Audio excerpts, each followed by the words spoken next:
Ассаламу алейкум, витаю вас, друзья. Сегодня 18 августа 2023 года, 20 часов по Берлину, 21 час по городу Джохару. Друзья, приветствую вас всех. Стрим у нас идет в TikTok на канале Аслан Арцию и в YouTube на канале Reality. Друзья, ставьте лайки, пишите ваши комментарии и распространяйте ссылку на наш стрим. Пусть больше людей узнает правду. Витание, Иван. Давно не было. Всем людям доброй воли. Витаю, дорогой. Валейк салам, Адам, Бамут, Машдуоль.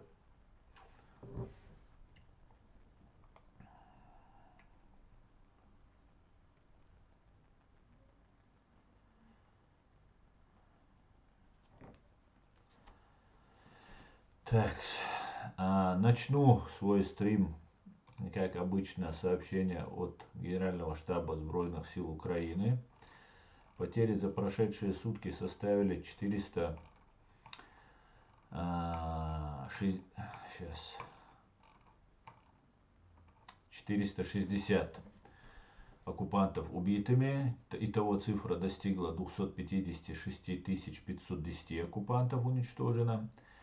3 танка уничтожено за прошедшие сутки, 12 боевых бронированных машин, 24 артиллерийские системы, 2 вертолета, 4 БПЛА, 17 автомобильной техники и цистерн и 10 спецтехники. Друзья, сегодня день спецтехники получается. 10 штук за раз не уничтожалось так много.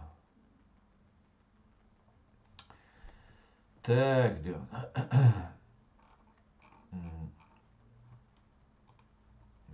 далее я хочу сообщить вам, друзья, что по Москве снова нанесен удар дроном. Сообщается, что дрон якобы не долетел и где-то он в центре Москвы где-то взорвался.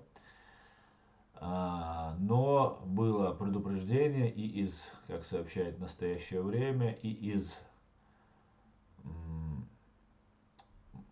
Москва-Сити, из одной из высоток или из всех высоток, по-моему, из одной, было эвакуировано много людей, так как ожидался налет инопланетных дронов.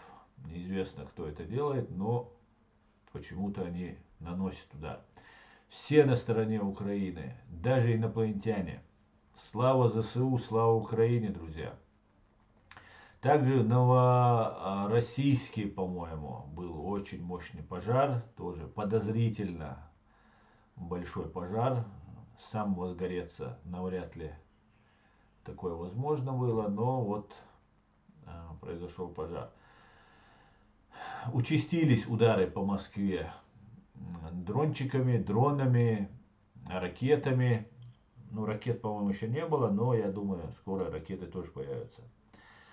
И ракеты появятся, и самолеты появятся F-16, которые американцы уже обучают и обещали. Обучают, по-моему, Нидерланды, еще кто-то там из европейских стран, украинских летчиков.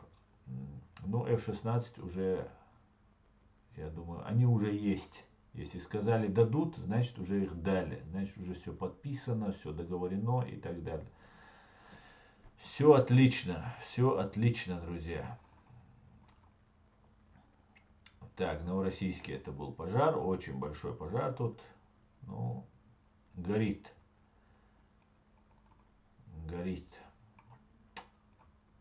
Также в Запорожье взято очень много пленных.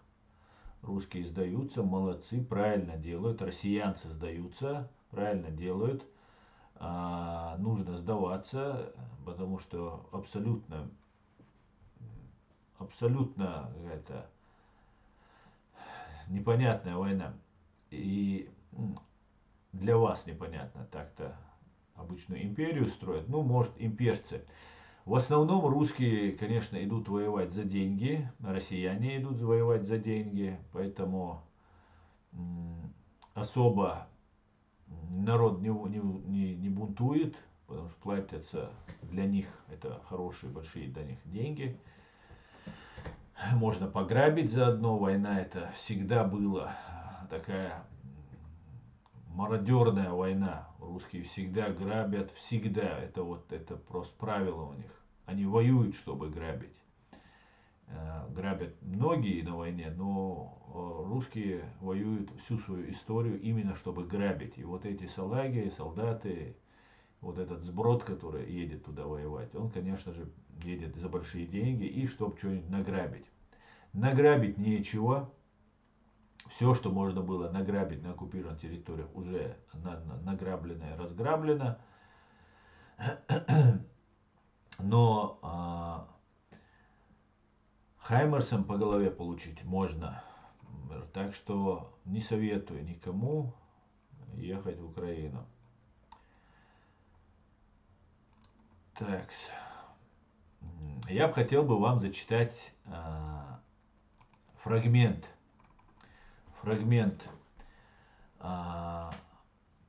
из мемуаров Абдурахмана Авторханова, который похоронен у нас здесь в Германии, в Мюнхене, самого известного и самого такого признанного советолога, человека, который был лично знаком со Сталиным, там был в формирующемся тогда новом советском чиновническом пуле, если так можно сказать, номенклатуре, потом она уже стала номенклатурой такой засидевшейся. Ну да ладно. Кто знает Абдурахмана Авторханова, все серьезные исследователи Советского Союза, русского мира, они знают очень хорошо, кто такой Абдурахман Авторханов. И та крылатая фраза Рональда Рейгана «Империя зла» была сказана именно Абдурахманом Авторхановым. И он был его читателем, Рональд Рейган. Так вот,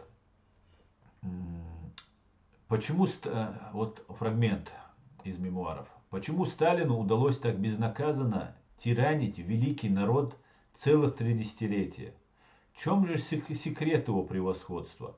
Как политика не только как над современными ему деятелями, но и над всеми бывшими до него тиранами. Сталин был первый политик в истории, который синтезировал политическое руководство государства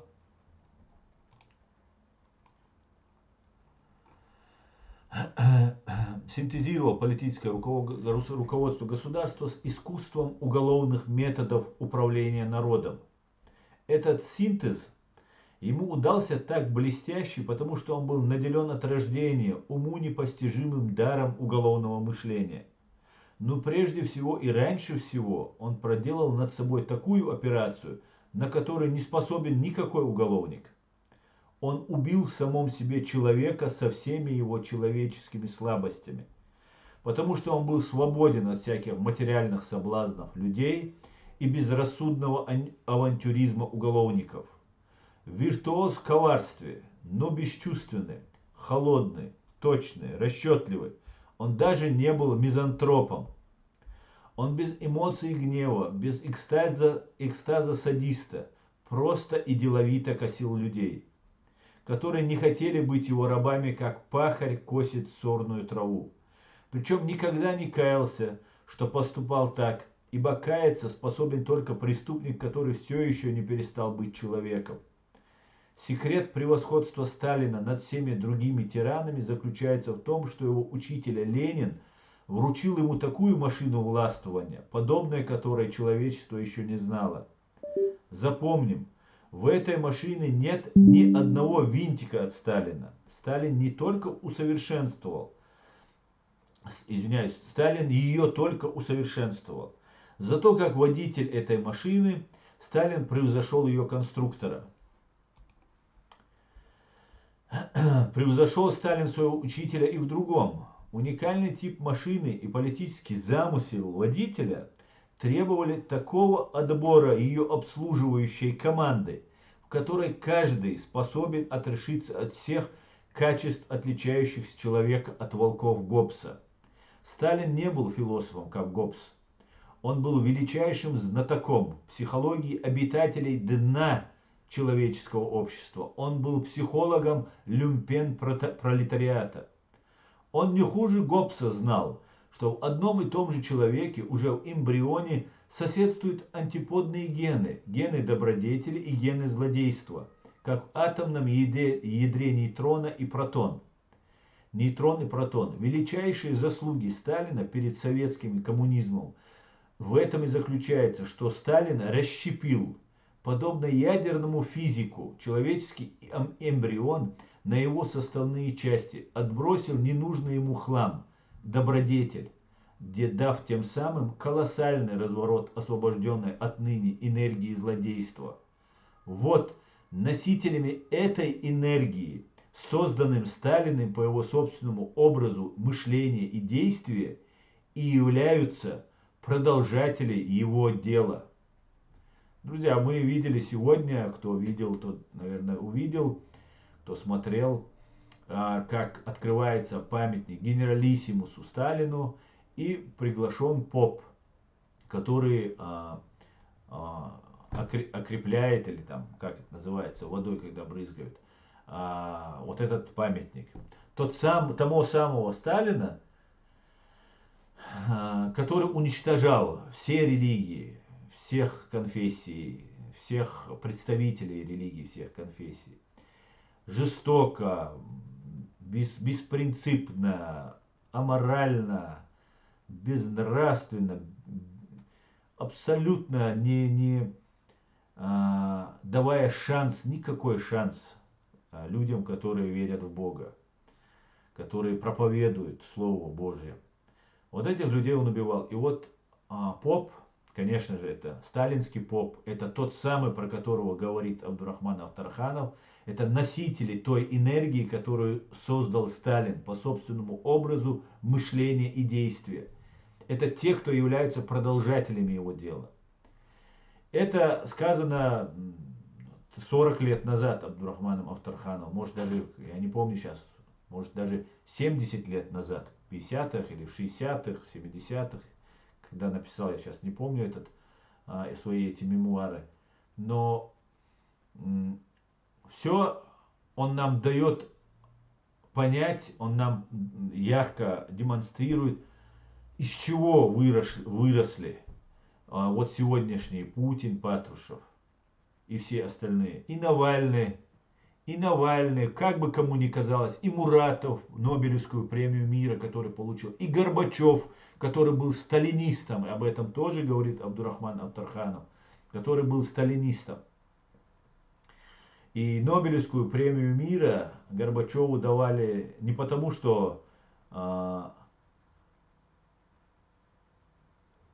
развалил Советский Союз, а потому что так как Советский Союз развалила сама система КГБ, учреждения КГБ. Давали для того, чтобы он и такие люди, которые представляют, или от Горбачева, чтобы могли внедриться в западное общество. Как сейчас от Новой газеты люди внедряются, от Муратова внедряются в западное общество. И здесь таких экземпляров еще очень много. Все даже вычистить при всем желании не получится, потому что мы живем в правовых государствах. Но одиозных, уже замеченных, зафиксированных бандитов, террористов обязательно мы отсюда вычистим. Также я бы хотел еще кое-что вам показать. Одно видео, которое у меня оно есть на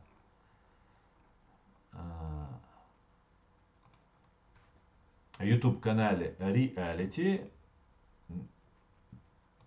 Это только что я смотрел сегодня «Настоящее время». Уважаемый канал «Настоящее время», как и «Голос Америки». И там идет прямая трансляция. Речь идет о мемориале. Кстати говоря, я отдаю дань уважения тем представителям мемориала, которые провели большую работу во время русского геноцида чеченского народа, русско-чеченских войн. И Вторая война фактически это было истребление, просто истребление, без особого сопротивления. Хотя было, конечно, ожесточенное сопротивление, но в силу разных обстоятельств, в том числе и измены в самом вверху ичкерийского государства, такими как Ахмад Кадыров там и другие коллаборанты, геноцид был практически беспрепятственный у русских террористов. Так вот, но при всем при этом я должен сказать, что Олег Орлов, и Вячеслав, по-моему, Измайлов, нет, не Вячеслав Измайлов, извиняюсь, Александр, ну как-то его там. Так вот, эти люди фактически были соучастниками геноцида чеченского народа. Сейчас их судят за то, что они выступили против войны в Украине и так далее. Я не знаю, почему они выступили против войны в Украине, так как против геноцида чеченского народа они особо не выступали. Да, фиксировалось все, но самое главное для нас, самое важное для нас, это было то, что мы не являемся частью России. Из-за этого мы дрались. Как сейчас Украина дерется за свою свободу и суверенитет. Но они сейчас тоже повторяют, хотя им сложнее по истечению 20 с чем-то лет, 30 лет независимого украинского государства, называть его как бы недогосударством или частью России. Хотя они это говорят, делают и даже отказывают в легитимности украинского государства. Точно так же нам отказали в легитимности нашего государства. И, к большому сожалению, Мемориал поддерживал их. И весь мир поддерживал. Что там говорит Мемориал? Так вот, вот эти люди фактически потакали, чуть-чуть разрешали геноцидить, чтобы не очень сильно геноцидили. И они были не совсем принципиальны. Не все, конечно же, но вот этот Орлов и там другие товарищи. Так вот, их сейчас судят. Судят за то, что какой-то перепост, до 3 лет грозит, и так далее, и так далее. Очень много людей реально посадили за то, что заступились за Украину. Честь им и хвала настоящим, искренним, которые всегда стояли на этих позициях. Но вот сегодня, смотря эту передачу, некая русская пропагандистка Евгения Котляр, рассказывая опять забыл фамилию этого пропагандиста, может она сейчас тут скажет, я не помню, вырезал я или нет, сейчас я вам покажу это видео. Так вот, по правам человека Лукин, они были взорваны и напали на нас. Так, одну минутку. Так вот, Евгения Котляр без угрызения совести, бесстыдно, как полагается русской пропагандистке, заявила, что Басаев со своими бандитами напали на Буденновск. С таким же успехом в настоящее время может называть русский, нет, русский не будем. Украинцы пока не переходили, я имею в виду русский добровольческий корпус или Свобода России, которые переходят на русскую территорию бомбят. Так можно назвать, например, Буданова, назвать нынешнего, Буданова этим бандитом. Можно было бы понять, если бы она сказала террористом. Хотя Басаев не считал себя террористом и называл это диверсионным рейдом. Что так тем и является. Они совершали диверсионный рейд, их просто не позволили им русские милиционеры проехать дальше Буденновска, остановили, пригласили их проехать в полицейский участок, и произошло то, что произошло. Чеченские бойцы взяли весь город под свой контроль и вели боевые действия. После этого у них были раненые, погибшие, и они отступили со своими ранеными в больницу, самую большую больницу в Ставропольском крае, и там держали оборону. Но вот Евгения Котляр почему-то назвала Шамиля Басаева и его людей бандитами. А бандит — это вооруженный бандит, это человек, который с целью наживы совершает преступные деяния. Так вот, с целью наживы Шамиль Басаев и его товарищи не совершали никаких деяний. Ни преступных, ни остальных. Они воевали за свою родину, за свое отечество. Вот и все. Поэтому вот это, я просто хочу, чтобы все чеченцы знали, кто такая Евгения Котляр. Я надеюсь, руководство, я напишу обязательно на канал «Настоящее время», где вот эта российская пропагандистка называет легендарного чеченского генерала бандитом. Ну, давайте я дам посмотреть и продолжим наш стрим. Вам человека в России Владимир Лукин. Он выступил свидетелем со стороны защиты Орлова и напомнил суду историю, как Орлов в 95 году во время захвата заложников банды Шамиля Басаева в Буденновске предложил террористам обменять себя на заложников. Ну, здесь она как бы может сказать, что она просто цитировала Лукина, но слово цитирование не прозвучало. Я цитирую, она не сказала. Она может сказать, что потому что Лукин, он на самом деле КГБшник, ФСБшник, это матерый преступник, это соучастник геноцида чеченского народа, так как занимался якобы правами человека.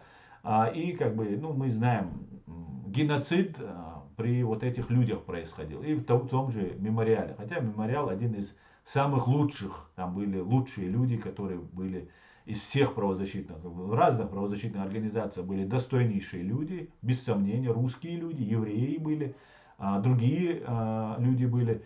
Но при всем при этом мемориал, как бы там больше всего было таких порядочных людей. Но есть и вопросы, и претензии и к мемориалу тоже. Так что вот не будем бдить, друзья. Будут вот так нас обзывать террористами. И террористами, точнее бандитами. Бандитами нас называют. Наших героев называют бандитами. На американском канале.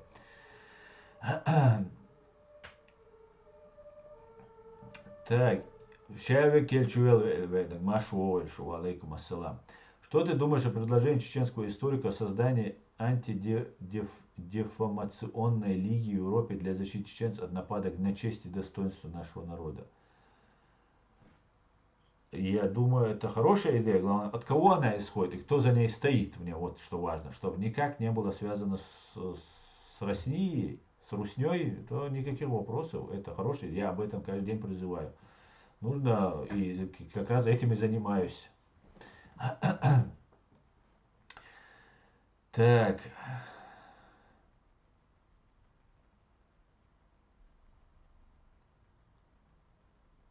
Уважаемый Сам, почему у вас в каждом стриме такой тихий звук? Вот видео включали, звук был хороший, а вас плохо слышат, даже в наушниках.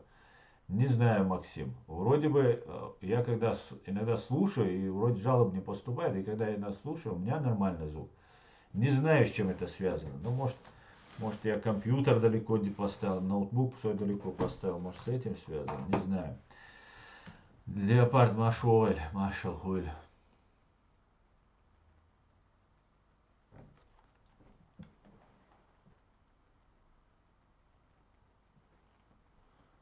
Так, друзья.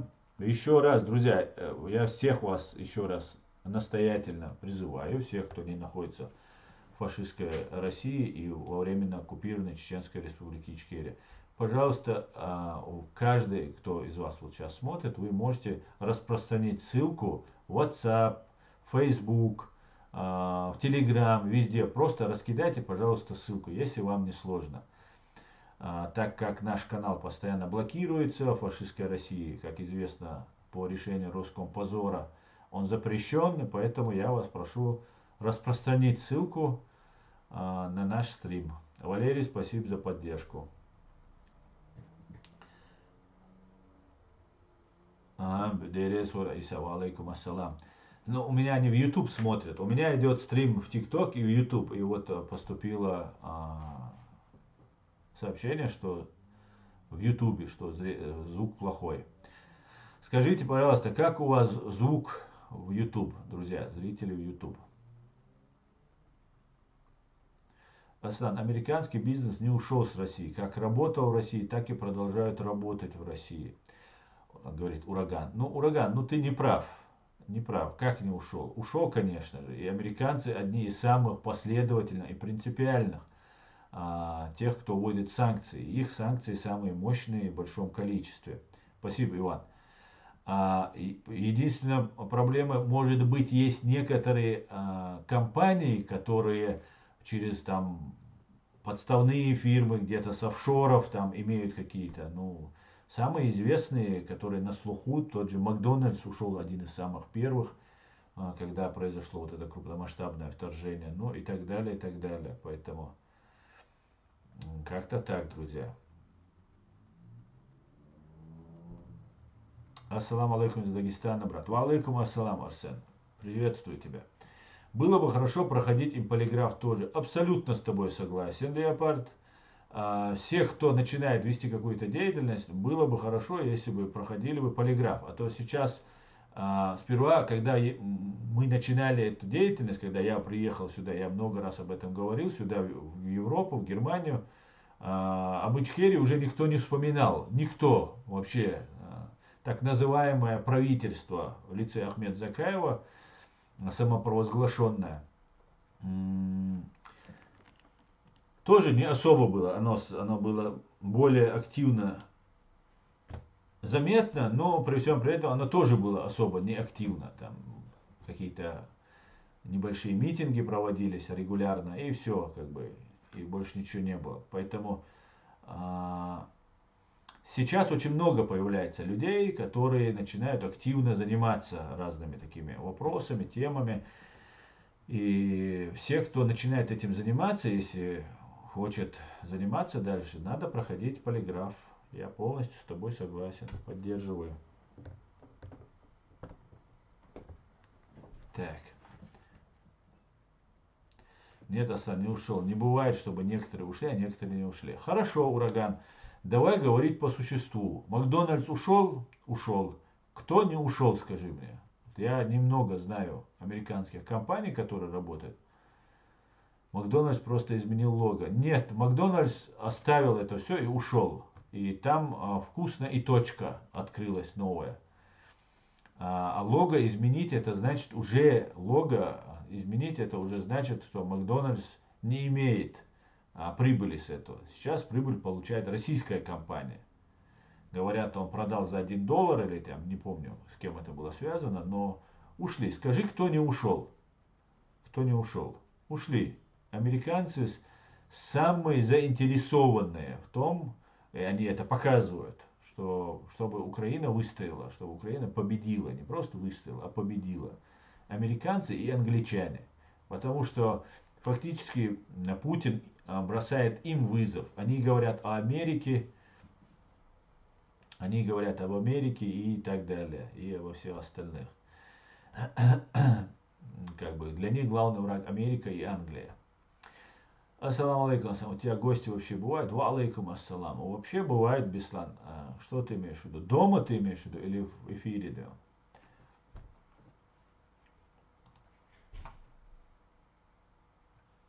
Почему односторонне? Ты задаешь вопросы. Каждый раз, например, когда сюда заходят люди, я им предлагаю постоянно войти, вот, зайти в ТикТок. Абсолютно люди, которые я никогда не дал бы слова, я давал здесь слово. Есть WhatsApp у меня, YouTube, под каждым видео. Можно позвонить и поговорить. Беслан, ну, твои претензии, они не обоснованы.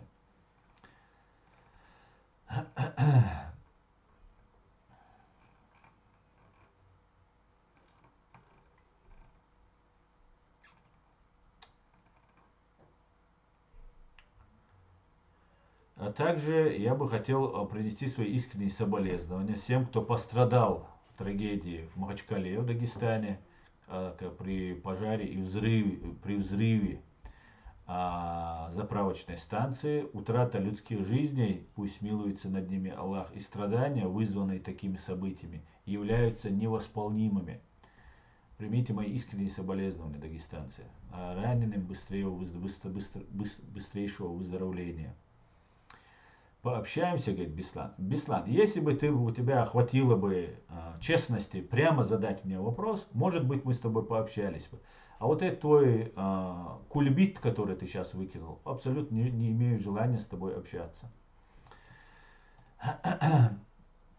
Поэтому не пообщаемся. Кока-кола и многое другое ушло.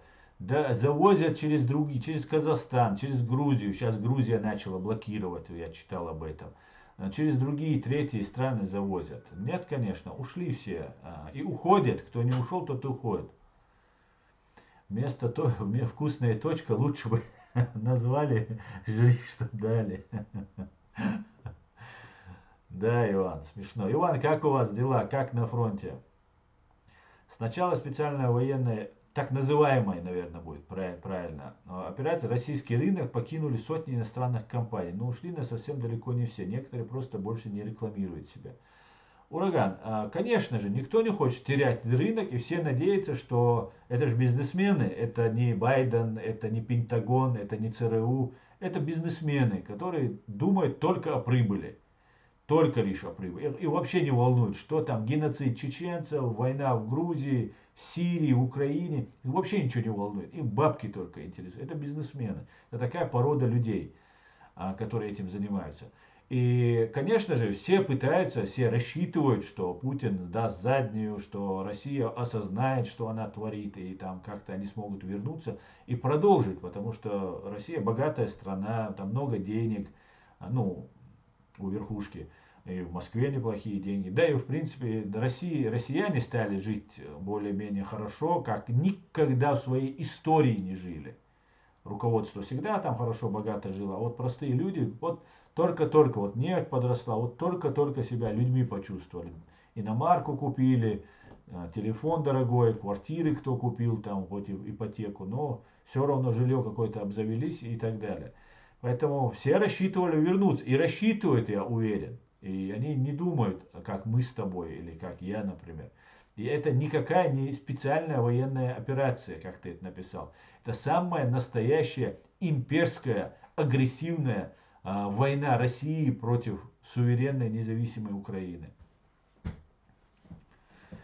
Да, Дагестан тоже пострадал от террористов из Рашки. Совершенно верно, Иван. Самое интересное, первыми, кого взорвали, были дагестанские семьи военнослужащих. Когда в 1999 году Путин с Патрушевым взрывал дома, первый дом, который был взорван, дом был взорван в Буйнакске, где проживали именно этнические дагестанцы, семьи Дагестана. Ну, русские, наверное, тоже, но в основном там служат все дагестанцы, поэтому в этом доме большая часть проживала дагестанцев. Я видел там разные видеокадры, где дагестанцы приходят, и там много дагестанских фамилий среди погибших. По-моему, 64 человека тогда погибло. Это в основном женщины и дети, которые там проживали. И ничего, дагестанские российские военные ничего не сказали, проглотили и пошли топить в крови чеченский народ. Да, это правда. А сейчас едут с большой радостью, в огромном количестве, едут воевать в Украину. Хотя нам показывают вот этих тиктоков кадыровских, но на самом деле там больше, чем кадыровских, есть и дагестанские. И все остальные, конечно же, есть. Но я имею в виду не сам дагестанский народ, чтобы вы понимали, а речь идет о дагестанских военных, которых Путин с Патрушевым взорвал. И они это проглотили. И после этого нету там никакой чести, совести, офицерства, ничего нет. Ни Горского, ничего нету. Просто есть мясо, которое готово, чтобы их жен и детей взрывали. Трагедия в Махачкале, то есть взрыв в селитре около заправки. Это как в Лиссабоне был взрыв на порту, только в больших масштабах. Соболезнуем родственникам погибших. А все-таки это была селитра, да? Почему-то говорили, что газовый, под землей находился газовый вот этот баллон, что он взорвался. Ну, цистерна вот эта большая, что он взорвался. Наш батальон участвовал в освобождении села Урожайное. Видео, как рашисты убегают, даже в ТикТоке выложили. Я смотрел, Иван, кстати говоря. Я смотрел. Низкий вам поклон, парни. Вы лучшие. Вы соль земли. На сегодняшний день вы на стороне добра. Русские, украинцы, чеченцы, грузины, все татары, все, кто там находится, вы и есть на ком держится сейчас добро на этой земле. Без преувеличения, это правда. Потому что вы противостоите абсолютному злу. Хотя мы понимаем язык, мы понимаем, что это обычные люди, которые идут. Но те, кто их отправляют, Кремль, Лубянка — это абсолютное зло. Это из их сайтов. С чьих сайтов? Чьих сайтов, ураган? Ассаламу алейкум, Аллаху утулю амин, ва алейкум ассалам, амин. Путин спорит, стравит Дагестан, Чечен между нами, но ничего не получится. Арсен, абсолютно верно, абсолютно я с тобой полностью согласен. И сейчас этот вопрос стоит на повестке, я тебе скажу. И я тоже замечаю, нас, кавказцев, будут стравливать. Когда они поймут, что уже все, они уже не справляются с ситуацией, нас максимально попробуют стравить. Как они стравливали на Средней Азии, между там с кем таджиками, киргизами, или узбеками, вот я не помню сейчас, Азербайджан, Армения, ну как обычно, нам везде заложат мины, с ингушами попробуют заложить, с черкесами, с дагестанцами, со всеми попробуют заложить. Но мы не должны поддаваться. Есть наши народы, а есть люди, которые служат фашистской России. И все, вот этих мы будем разделять. Есть народ, а есть подхолопные из наших народов, к большому сожалению. Селитра, как в Ливане, в порту. Ничего ж себе. Тогда это теракт. Тогда я не слышал, Леопард, я не обратил внимания. Я вначале все это видел.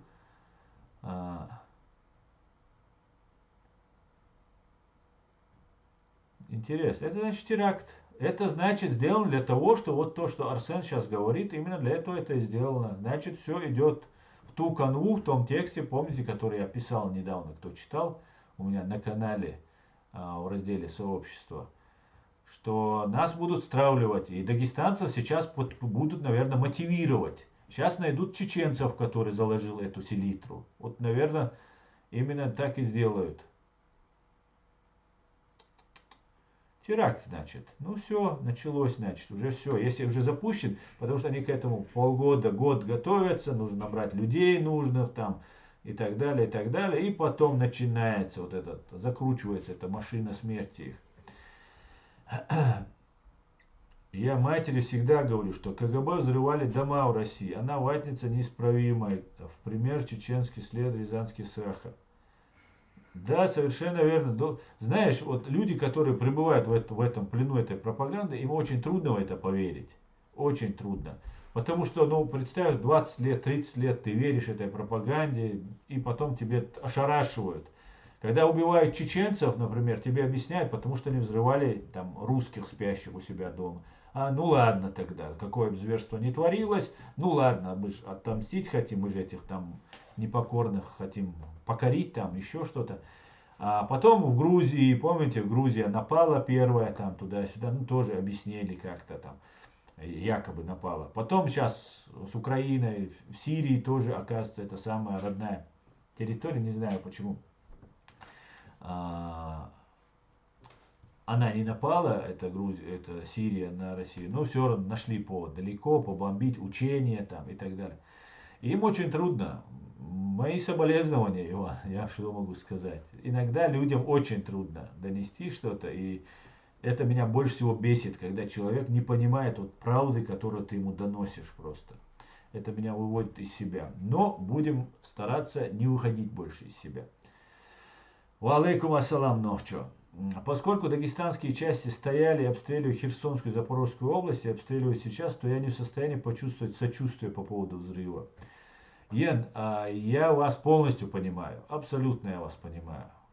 Сейчас, когда у вас льется кровь, выражать соболезнования, я думаю, вам это как бы, вам простительно, украинцы. Сегодня вам простительно очень многое, это правда. Но мы с дагестанцами, соседние народы, там живет много чеченцев и много дагестанцев, которые сочувствуют нам, помогали нам. И нам никуда, они наши соседи, наши братья, нам от них никуда не деться. Поэтому даже во время геноцида чеченского народа мы им сочувствовали, сопереживали им и не обвиняли никогда весь дагестанский народ в этом. Но, к вам у меня никаких вопросов по этому поводу быть не может, конечно же. Я все понимаю. Северный Кавказ должен отделиться от фашистов. Да, Арсен, Кавказ должен отделиться. Северный отбрасываем. Нет больше такого термина. Кавказ. Наверное, дагестанцы очистят свою республику от предателей, когда придет тот день. Не знаю, Адам. Вот это большой вопрос, потому что в Дагестане очень много пророссийских. Очень, к большому сожалению, очень много. Так, друзья, я постараюсь.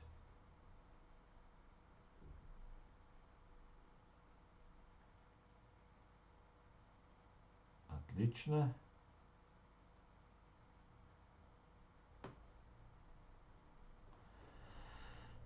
В Дагестане 80% любителей Путина. Ну да, там большой процент, это правда. Не знаю, 80 или нет. Так, друзья, сейчас я...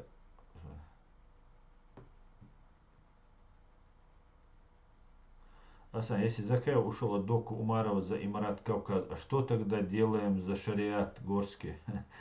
Мустан, это очень хороший вопрос, потому что его задают очень многие. Но он ушел не от Доки Умарова, он был изгнан. И он был никем, когда он здесь уже в Европе находился. Он был в нашем политическом властной структуре, он не занимал ни одну должность. А так, ведь это же, всего лишь пустяк. Там есть такие вещи, друзья, которые вы просто не поверите. Не поверите. Я выложу это видео у себя на канале, я его не выкладывал, о чем говорит командир батальона имени Джахара Дудаева, воюющего в Украине, Муслим Мадиев.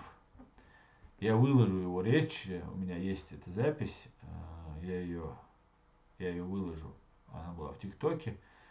Он там говорит, что Ахмед Закаев написал заявление, это мы все знаем, слышали, на батальон имени Джахара Дудаева. Также он говорит о том, что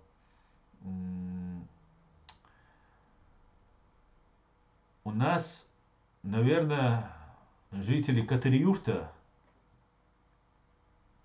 хорошо помнят эту историю, когда Шалажинский Джамаат, шалажинское наше подразделение, которым руководил Ислам Успахаджиев, и вместе с еще 5 бойцами, 6, они спустились на равнину,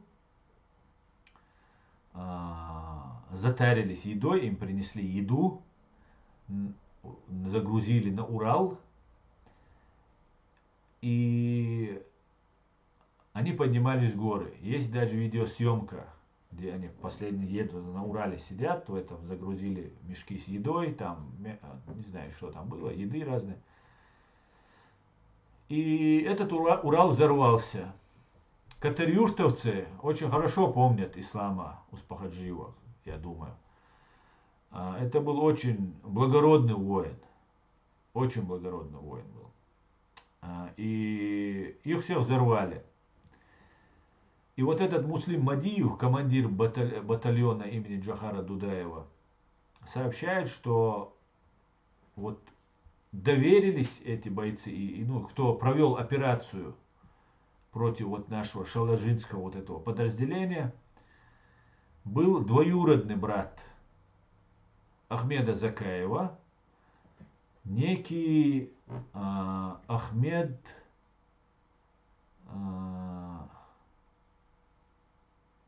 Уерцин, фамилия Ахмед Мурзабеков, проживающий в Шалаже. Об этом говорит командир батальона имени Джахара Дудаева Муслим Мадиев. Также вы, наверное, помните историю человека, это двоюродный брат Ахмеда Закаева, вот этот Ахмед Мурзабеков, по-моему, Мурзабеков, я могу ошибаться сейчас фамилией. Это офицер ФСБ, по-моему, в чине полковника, может сейчас уже генерал, не знаю точно, который очень много хорошего для России сделал и очень много плохого сделал для своего народа. Очень состоятельный человек, там мультимиллионер, по-моему, все такое. Потом, наверное, вы помните, как брат Адама Демирханова, вы должны вспомнить, чеченцы, помните, был убит, был человек в мечети встал, помните, что-то сказал, заступился за этого, как его, Саида Бурятского. И его похитили, этот человек. И потом нам показали, что другое видео мы увидели, где в девятке лежит бочка, на заднем сиденье, в багажнике лежит большая бочка, и человек с переломанными ногами, руками, ноги в обратную сторону у него переломаны, он лежит, одна нога, по-моему, в машине у него, и вот он с открытой дверью лежит на земле, якобы он пытался взорвать эту бочку, покушение на Рамзана Кадырова готовил якобы, и вот он уничтожен. И нам сообщили, что вот они предотвратили теракт. Этого парня звали Абу-Бакар. И это не тот человек, который выступал в мечети. Так вот, Муслим Мадиев обвиняет в этом Ахмеда Закаева. Также были еще три бойца, которые каким-то странным образом оказались там, где они не должны были оказаться. Но об этом мог знать только Ахмед Закаев. Об этом тоже говорит Муслим Мадиев. Эти три человека тоже были убиты русскими спецслужбами. Это очень доверенные, самые доверенные люди, которые непосредственно, которые сражались, искренне, честно сражались против фашистской Русни. Поэтому там много что можно, кроме того, что Ахмед Закаев там пытается узурпация власти, попытка захвата, незаконного захвата власти, это тоже тягчайшее преступление, которое Ахмед Закаев начал совершать еще до того, за месяц до того, как Докко Умаров объявил об Эмирате Кавказ. При этом стоит отметить, что нету ни одного документа, где Докко Умаров сложил в себя полномочия президента Чеченской Республики Ичкерия, и какое постановление, приказ, что-либо. Ничего этого нет. Поэтому Докко Умаров оставался до конца нашим президентом. И тот Эмират Кавказ, ту организацию, которую он создал, и которая впоследствии была признана террористической, она никакого отношения, никак, короче говоря, Докко, будучи при живом президенте Докке, Закаев объявил себя фактически президентом, потому что президент это у нас и есть премьер-министр. В чеченском государстве премьер-министр, возглавляющий кабинет министров человек, это и есть президентское лицо, это и есть президент. Вот как-то так, друзья, как-то так. Ну, давайте дальше, почитаю ваши комментарии. Нам нужно быть вместе без границ. Совершенно верно, границы зачем? В Европе нет границы, мы не должны жить с границами. Салам алейкум. Валейкум салам, Самур, Машуоль. Склад, правительство виновно. Это несоблюдение правил пожарной безопасности. Очень интересно, Леопард, по поводу вот этого взрыва в Дагестане, в Махачкале. Главное, чтобы там не появилось, там, чеченский след, главное, чтобы там сейчас не появился.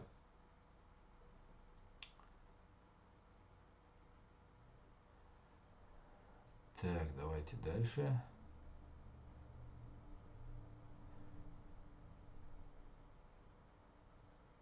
Основные чеченцы и аварцы вместе воевали против русской империи 840-59. Поэтому сегодня русские не оставляют попыток стравить эти народы. Да, совершенно верно, Самур. Абсолютно это так. Совершенно верно. Арсен, мы будем вместе, когда вы очистите республику свою от предателей, которые тысячи убивают чеченцев, вставая в один ряд с русскими.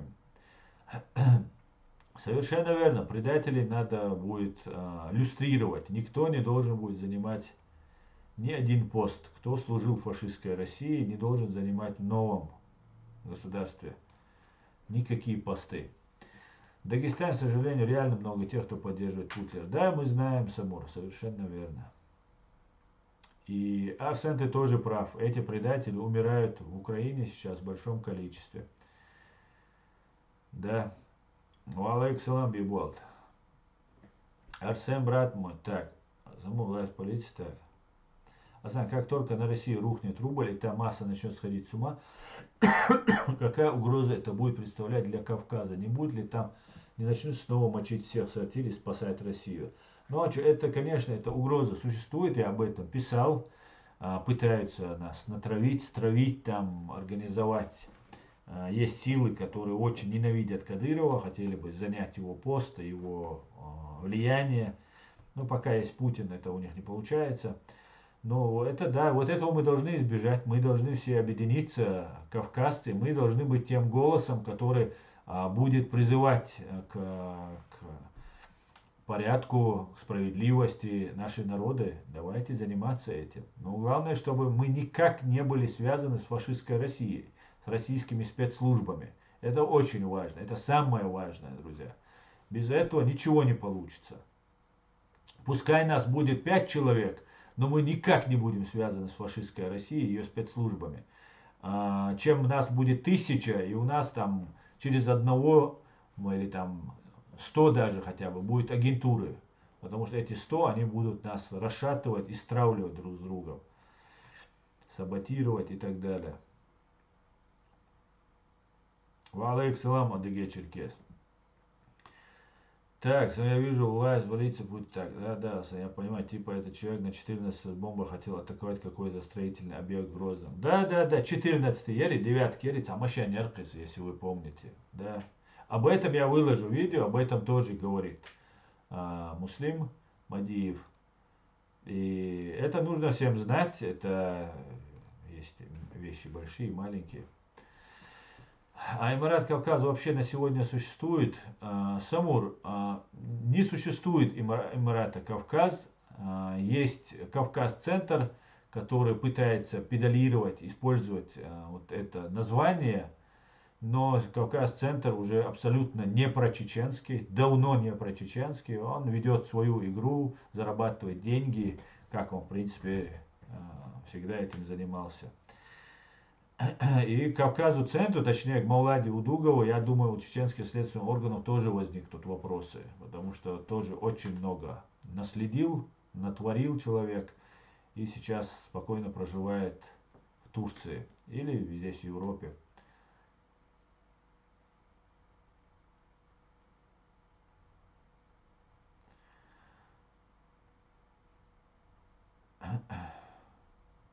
Биболт, я не знал Абдулмалика Межиева, я не знал его. В то время джамаатчикам не дали прикончить кадыровцев, а сам Масхада не позволял, когда они их окружили. Я помню этот случай, когда в Гудермесе ямадаевские бандиты расстреляли чеченца, убили человека, и произошел тот случай, перестрелка была. И тогда они все собирались у президента Масхадова и так далее.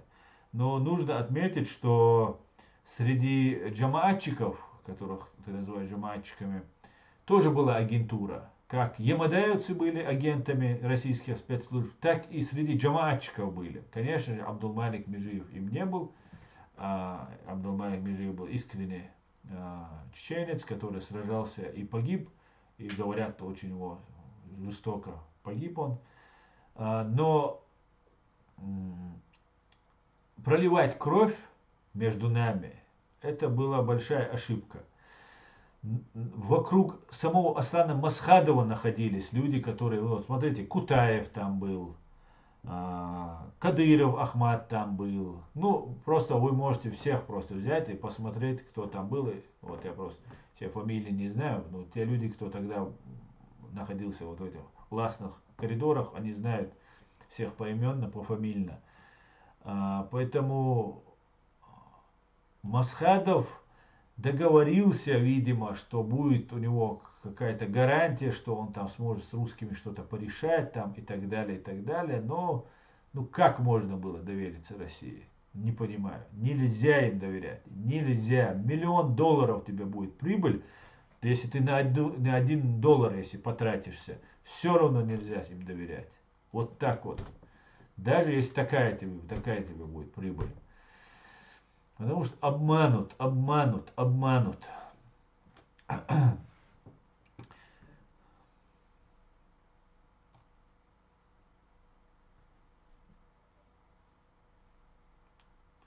Скажу от себя, Сань, я з тобою дуже дякую, ну що, Баркалон. Вітання з України, Дніпро, чуття дуже добре. Вітаю, Любомира, вітаю вас, дорогая. Асна, вы сами где находитесь, живете? Я живу в Германии, в городе Гамбурге. Министр обороны Чири там был, Аслан. Министр обороны, этот, который Хамбиев, ну, давайте называть его как бы министр. Ну, симулятор министра его будем называть. Асан, на минуте можно скрим на чеченском. Закитером, что значит на минуте?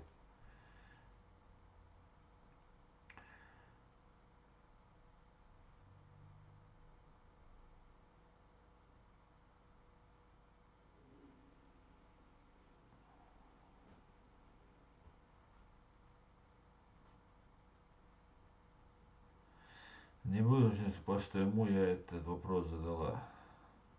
Какой ты вопрос задала? Сестра Салафия. Мне знаете, что удивляет, когда вот вы постоянно подчеркиваете вашу религиозность. Мне удивляет, заходите в китайский, там, американский YouTube, TikTok, там, американский интернет, и везде подчеркиваете, что вот вы такие мусульмане. Зачем всему миру знать, что вы салафитка, или там хабашитка, или еще кто-то, или христианка православная? Ну, зачем? Если вы искренне в своих намерениях, если по-настоящему, не для публики, а для публики это уже не по-настоящему, а для публики, если вы это делаете, то зачем вы это пишете? Я с вас удивляюсь. Ну, как бы не удивляюсь, это просто я делаю выводы, скажем так.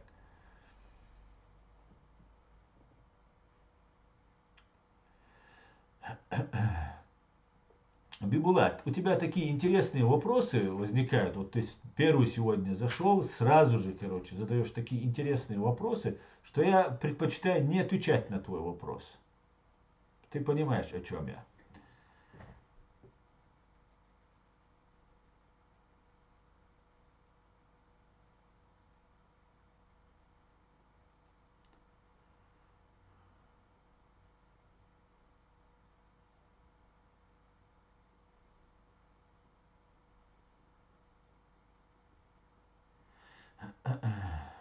Не взорвался, а взорвали. Ну вот этот момент ты так, это кто мне? Сикер пишет. Ты имеешь в виду про взрыв в Махачкале. Ну, надо разбираться, надо смотреть все это. Я займусь этим вопросом, почитаю внимательно, изучу. Я просто думал, просто взрыв был. Я думал, это несчастный случай. Просто люди собрались, горела это техстанция горела. И потом, кто там сейчас у них? Вот этот Федоров, да, его фамилия, как его, дагестанский, неизвестно кто, короче. Вот этот чувак сказал, что там будут вопросы у следственных органов к владельцу этой заправки. Я думал, что там газ, просто такой мощный взрыв был. Я подумал, что это может емкость газовая, вот эта цистерна взорвалась, которая под землей от нагретого пожара.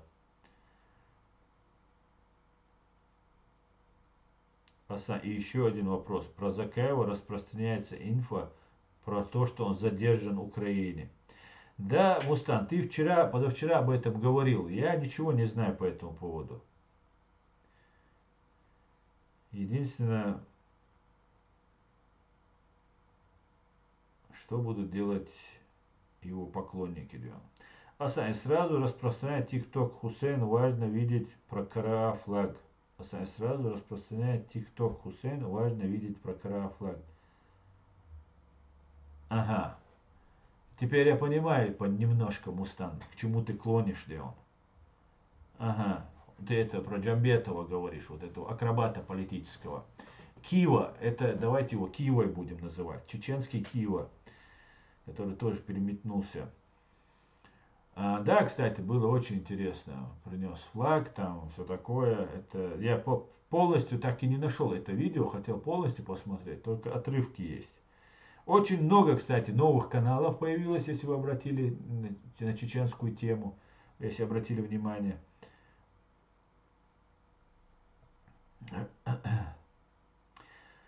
Так, и это не наши каналы, поверьте. Не верьте, не верьте, друзья, не верьте. Это очень надо здесь разборчиво все выяснять.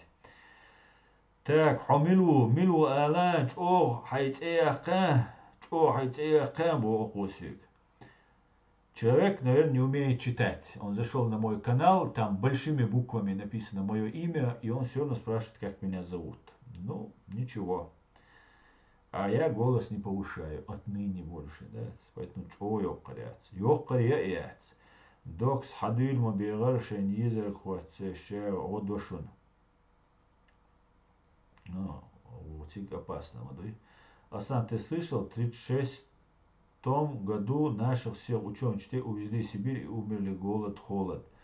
Да, одиноки. Это было и в 1936 году, это было и в 1932 году, и вообще в течение всего третьего десятилетия, или четвертое это десятилетие, в 30-х годах во всем Советском Союзе были репрессии, и у нас они были особенно жестокие. Просто поголовные были. Это да, это все было.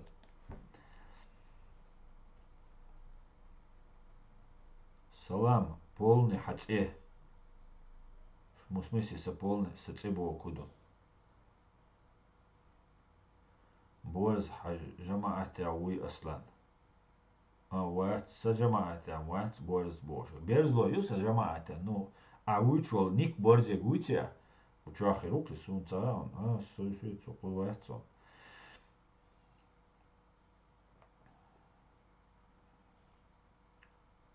Астан, на минуте можно стрим на чеченском. Чуя боя, вистрел боя, Мустан. Аллах, окей, сейчас я тебя запущу, свобода, одних аж ищтал свет. Так.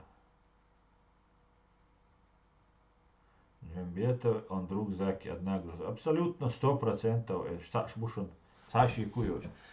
Так, давай, Мустан. Заходи на чеченском, друзья. Он попросил меня дать возможность ему высказаться на чеченском, хоть у нас стрим на русском.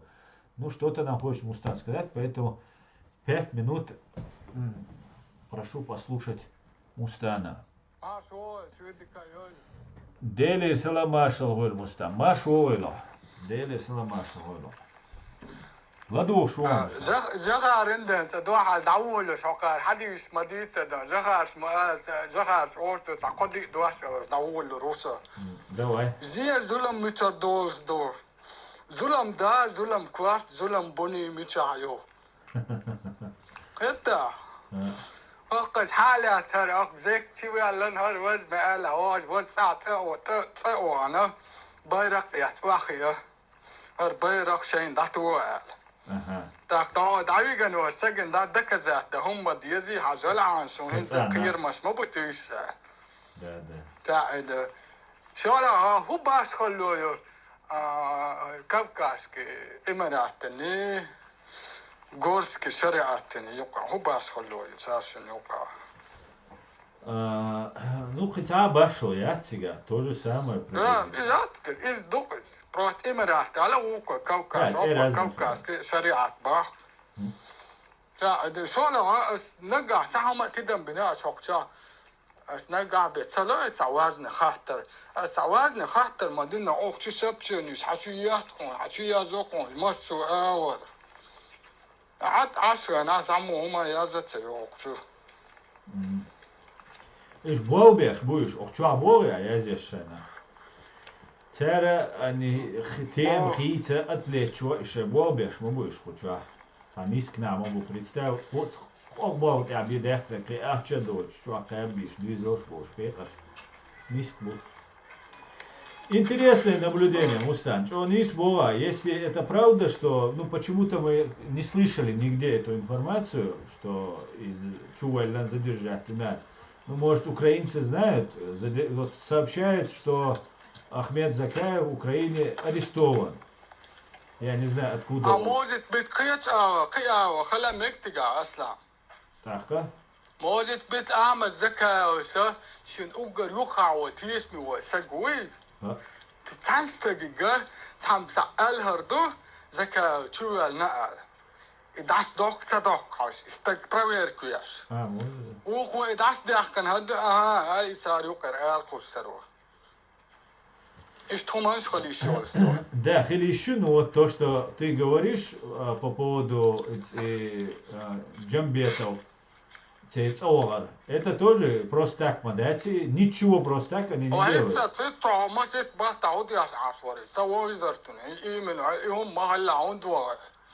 Да, хилля бошдол, хилля бошдол. Да, интересно, конечно, интересно. Но Украина бирш хацабайт вильбел дуканю, он уже что зачистки тебя юич. Просто по подозрению, если ты там подозреваешься, то уже с тобой разговаривают уже соответствующие органы. Ну посмотрим.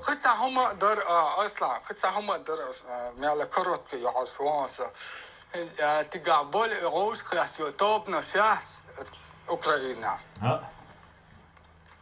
تقابل سميرش برا آدم يوصلت إلى تقاير صار أمين أكوي عيسى مناوي أمين أكوي هذا هنصرت واحد دوش إيش دينا بولس شيطان إيش دينا بولس حبل عاري تغنى زكاة تقدعوه زكاة مال تيرجر ويرور هرش مال تيرجر بيربر زكاة هم يتكرر سير هم يتكرر ساعدوا شغلة عائلة كايتور حتى هو بوا بيها روج يفر إذا أوكرانيا إنفورماتيش حائل بلا بلا بس هم دي تنبور كاسر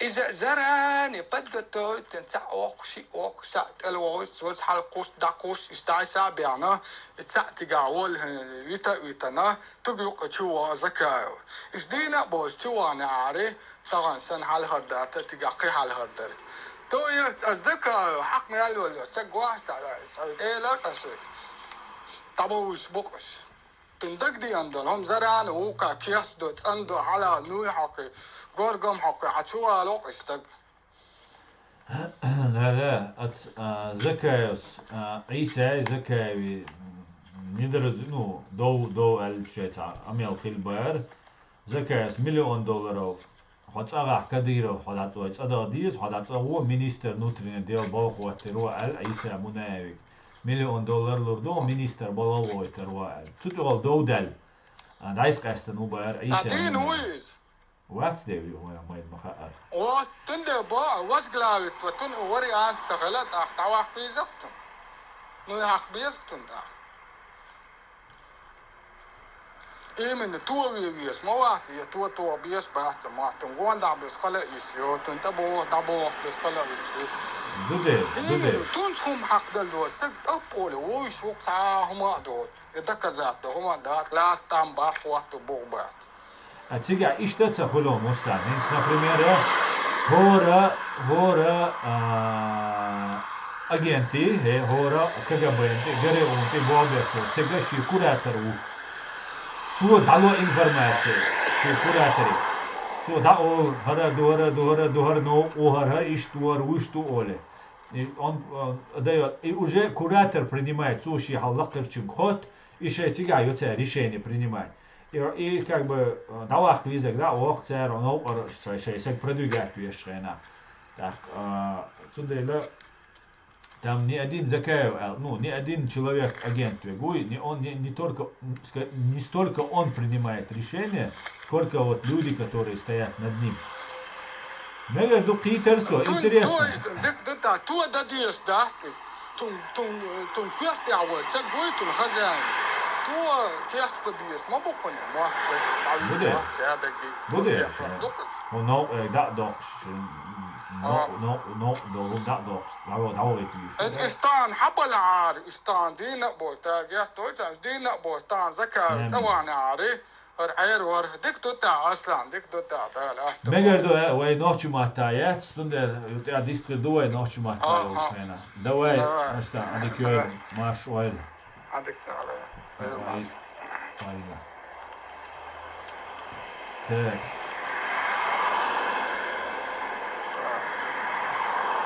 داير تعاون Slobodo, da, znamo ali.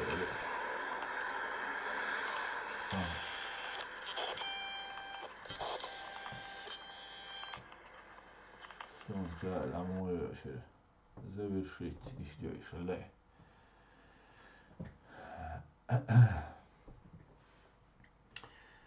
Так, да. Я говорю, так, шебеш.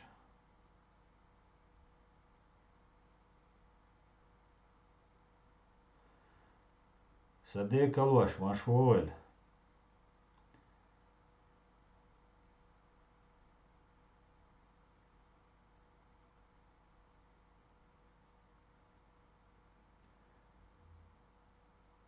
Так.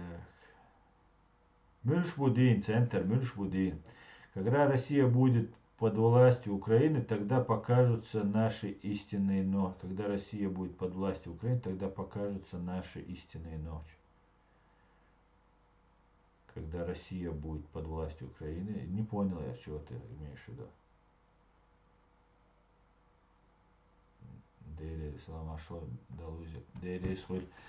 Так, а что за Я что-то не до конца понял вас двое. Но вот Мустан сообщает, что в Украине Ахмед Закаев арестован, задержан. И он резко с его задержанием, ну якобы задержанием, мы точно не знаю откуда Мустан знает, но это вот информация как-то ему поступила. Одновременно с якобы задержанием Ахмед Закаева в Украине выходит ролик, где вот этот Хусейн Кива, который поехал к брату Ахмеда Закаева и подарил ему флаг с изображением там их российско-чеченского флага с изображением Кадырова Рамзана там, или Ахмада, кто у них там на фотографии, на флаге нарисован. И он говорит, что это, скорее всего, не случайно. Сейчас Ахмед арестован, и вроде бы сейчас такая линия защиты, что вот устраивается линия защиты. Но эти трюки мы уже 100 миллионов раз видели. Например, я вам еще раз напоминаю, мои бывшие родственники, которые пророссийские, все, кто-то активно, кто-то не очень, были задержаны, все и там, кого только они не взяли. Кого смогли, всех взяли, кого достали, всех взяли. И тогда одновременно с этим резкий вброс произошел, одновременно, что с моими задержаны там вот этого агента российских спецслужб Тумсо, Халитова, Янгулбаевых, по-моему, вот всех пророссийских одновременно, сказать, задержали. Но я не верю, что его задержали. Потому что говорили о их, а меня так в контексте упоминался, я где-то так пробегал, строчка так, бегущей строкой пробегала про меня. Но им нужно было внушить ужас на моих родственников и взять информацию, потому что против меня готовится информация. И их допросить, их нужно было. Запугать, попытать, там еще что-то там с ними сделать. Это нужно было сделать. И вот тогда они взяли всех, якобы взяли. Никого не брали, брали только моих. Но чтобы это не стало, что вот на меня идет охота, против меня ведется работа, они взяли вот и запустили такую информацию, что задержаны там и у других тоже, что абсолютно не так. Я так думаю, я не могу это утверждать, я так думаю. И сейчас, когда, и это не в первый раз делается, когда сейчас якобы задержан Ахмед Закаев в Украине, получается, что его родственнику приезжает Хусейн Кива, и начинает как бы показывать, что оказывается давление. И сейчас у нас, ну смотрите, адвокат может Закаева говорить, смотрите, там же это. И судья это должен увидеть, услышать. Но я думаю, в этом случае, это особые случаи такие, которым занимаются спецслужбы, они все эти трюки знают, без сомнения, я уверен. И та информация, которую я выложу на этом канале, на чеченском языке, Муслим Мадиев говорит, то в ТикТоке есть запись, голосовая там запись есть, которую я выложу. Я говорил с Муслимом Мадиевым, и он это подтверждает, это он с деталями мне рассказывал, то, что я вам рассказал про убийство Шаляжинского джамаата, двоюродным братом Ахмеда Закаева, ФСБшником Ахмедом Мурзабековым, если я правильно произношу его фамилию. Дудук у него кличка, у этого Ахмеда Мурзабекова. И его сестра, тоже вам известна, наверное, это тоже Ахмеда Закаева, двоюродная сестра. Она певица, проживает в Канаде. Берланд Умарова, что, я не помню сейчас фамилию, могу ошибаться.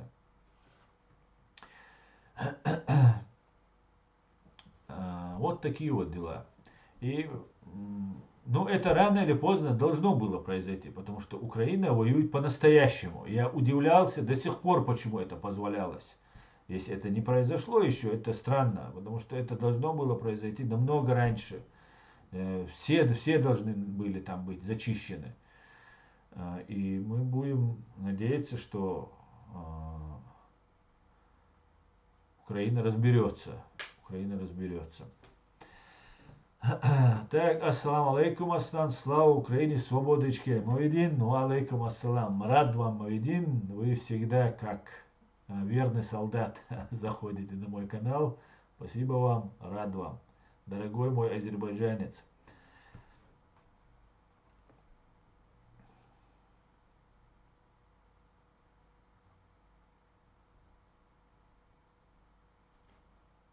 Валейксалам, Тамирлам, Машвар. Друзья, я немножко перемотаю.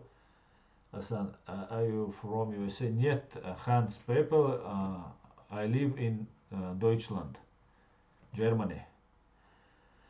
Асан, может, Жамбета прислали в Чечню, чтобы тот прикуривал Закаева в нужный момент, прикрывал, ты имеешь в виду, да?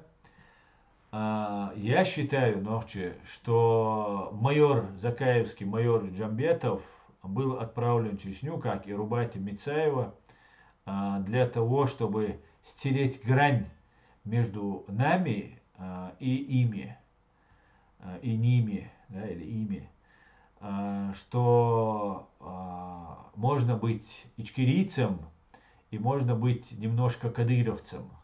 Можно быть кадыровцем и можно быть немножко ичкерийцем. И таким образом, чтобы уйти от ответственности, хотят эти люди. Они хотят запутать это все. Ты ими, они одними. Совершенно верно. Но эта роль понравилась Рубате. Ну, я не знаю, что ей понравилось, но это, конечно, было шокирующе. Шокирующе. Это было, конечно, интересно. Мавидин Бабай, Аслан, я лезгин. О, тем более, еще ближе. Да, поэтому ночью, я думаю, не то, что он прикрывает, это, знаешь, удар был по всем бойцам, которые воюют в Украине, по всем чеченцам. Вот все чеченцы вот этим поступком Жамбетова, который был голосом, лицом вот этих воюющих, да, у нас немного оттуда спикеров вещает, Джамбетов постоянно показывался, говорил, записывал видео, потом Закаев его начал раскручивать. И он стал таким лицом чеченцев в Украине. Ну, части чеченцев, которые там есть. А для непосвященного, ну, всех чеченцев, он-то не разбирает, кто чей, как. Главное, чеченцы на стороне Украины и так далее.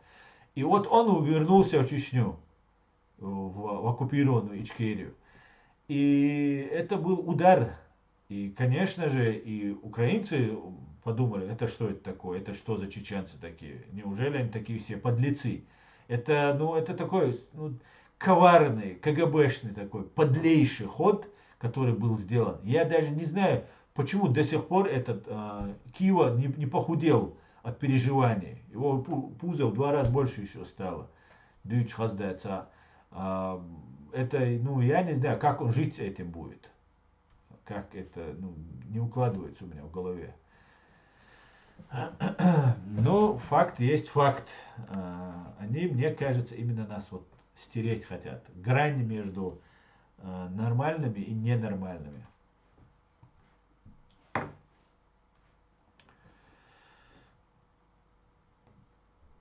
Так, по Ахмеду Закаеву не ясно. СБУ может к нему иметь претензии. Я помню, как они с пленными кадыровцами общались. Потом Джамбетов заявлял, что он убивал воинов ВСУ. Это правда?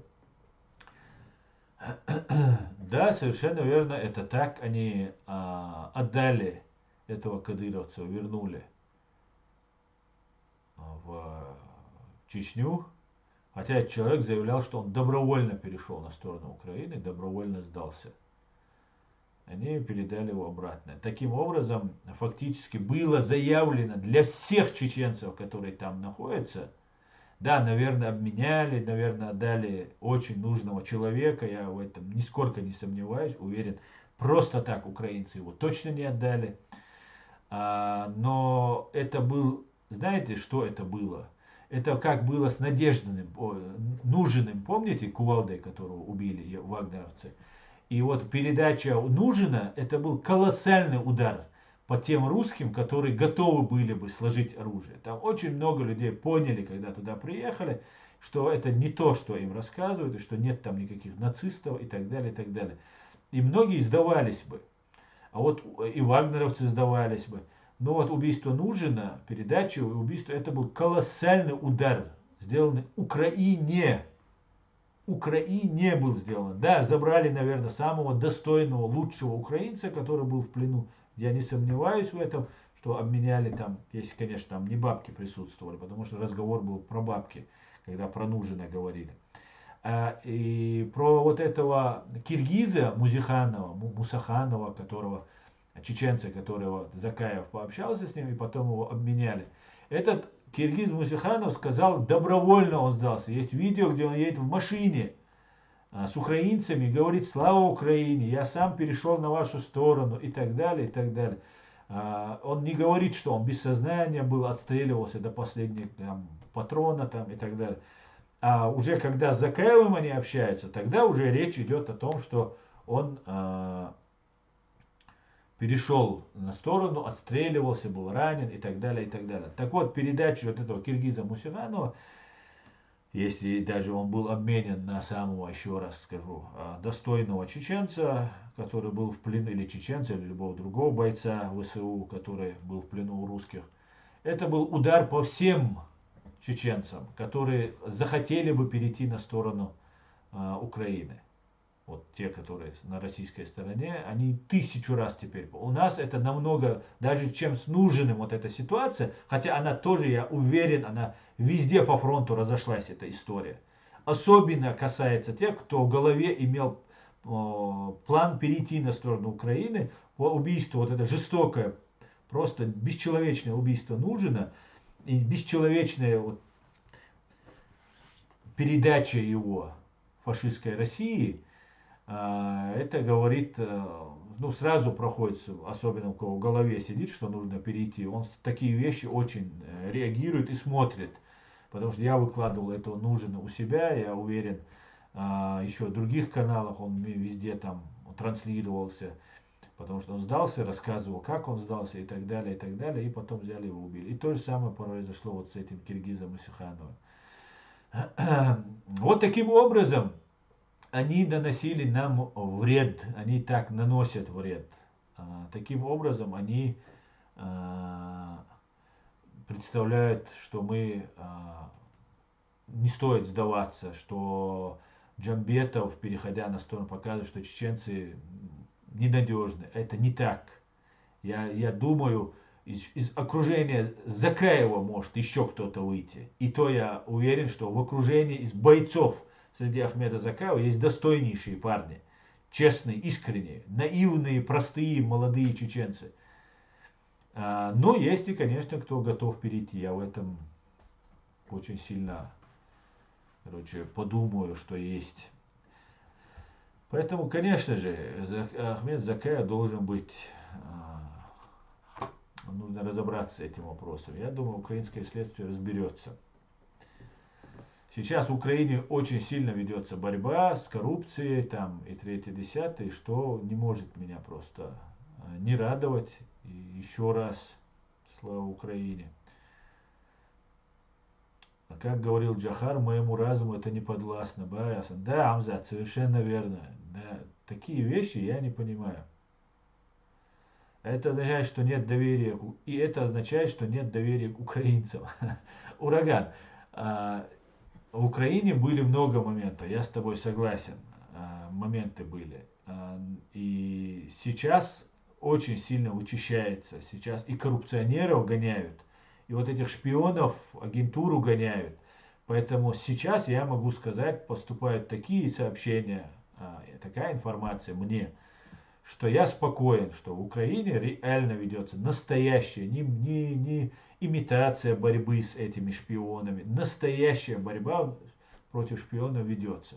Я об этом писал, призывал, говорил, и я считаю, что свою капельку в эту чашу я тоже внес, донося эту информацию, что нужно вычищать это все. И борьба ведется по-настоящему. Я в этом теперь уверен. Ну, еще раз. Слава Украине! Да, Нужина нельзя было выдавать, никак нельзя. Я думаю, что вагнеровцы за него заплатили, чтобы показательно казнить. Да, была информация, что какие-то там бабки, там третье, десятое было. Было такое. Конечно, вот это был удар. Но там вот этот момент спорный, что с Нужиным, что вот, вот этим киргизом, имя у него такое было, Киргиз Мусиханов. Кстати говоря, у чечен, я только у чеченцев встречал, чтобы мы называли своих детей национальностями других народов. А мы еще нацисты, нас обзывает кто-то. Так вот, вот эти вещи,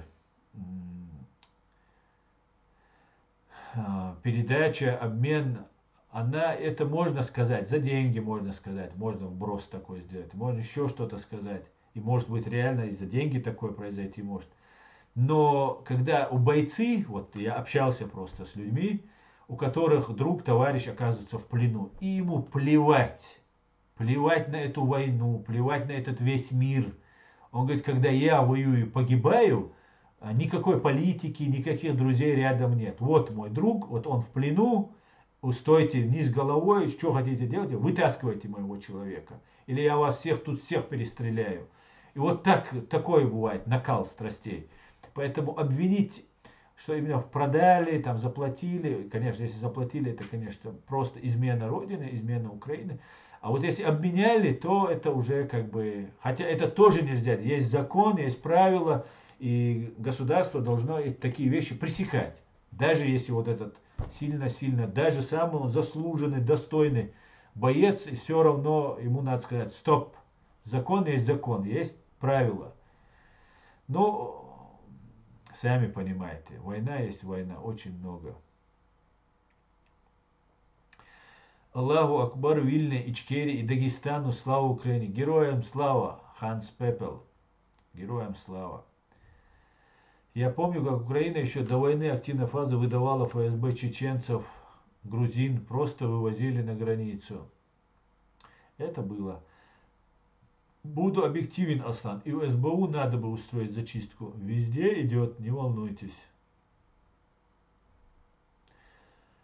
Среди батальона из Кавказа тоже надо искать предателей, Аслан. Абсолютно с тобой согласен. Нужно всех проводить, не то чтобы искать, что это шпиономания болеть не надо, но на детектор лжи сажать нужно всех.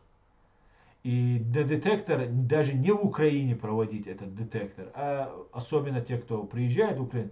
Вот я слышал, в Европе здесь проводят, в одной из стран, проводят эту экспертизу, психофизиологическую экспертизу на детекторе лжи, на полиграфии. Конечно, нужно проверять, нужно выявлять, конечно же. Ряды нужно почистить. Все вычистить не удастся, уверен. Но большую часть удастся вычистить, а остальные заползут под корягу. Так.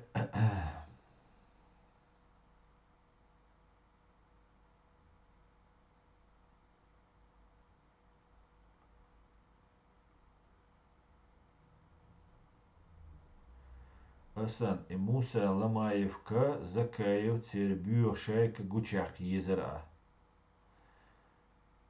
Муса Ламаев Милу вообще это просто ноль. Его не существует, этого человека. Этот человек действует по указке. Он то возобновляется, то поступает указка, он прекращает работу, потом опять возобновляет. Этот человек ноль, его не существует. Что с ним бороться? Сун и дюхар хамагин хир и царя уй. Дуа квашайгал дол шулта. На жамбе и недовольно очернить чеченских воинов. Да, мула. Хаусал сможет нести, але иште хит мекшун, и хайгер и цахит чабошеля мега. Но я не имел в виду, что ни в коем случае, конечно же, и, конечно, не очернить ни Жамбетов, ни какие другие. Потому что самые верные и самые преданные идеи борьбы против империи это чеченский воин, который уже 32 года стоит против этой империи. Так, Секир говорит информацию, которую трудно проверить.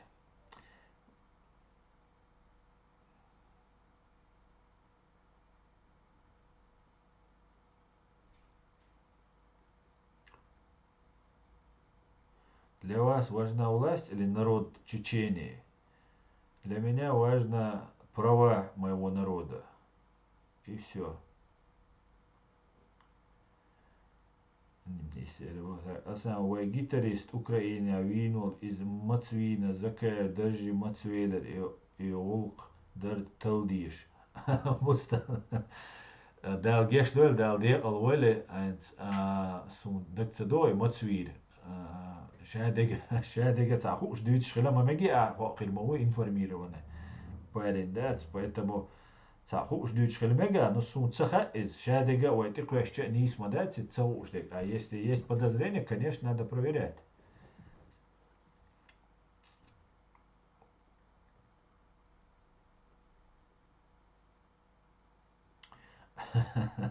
Джамбетов очернить ни у кого не получится, больше некуда было.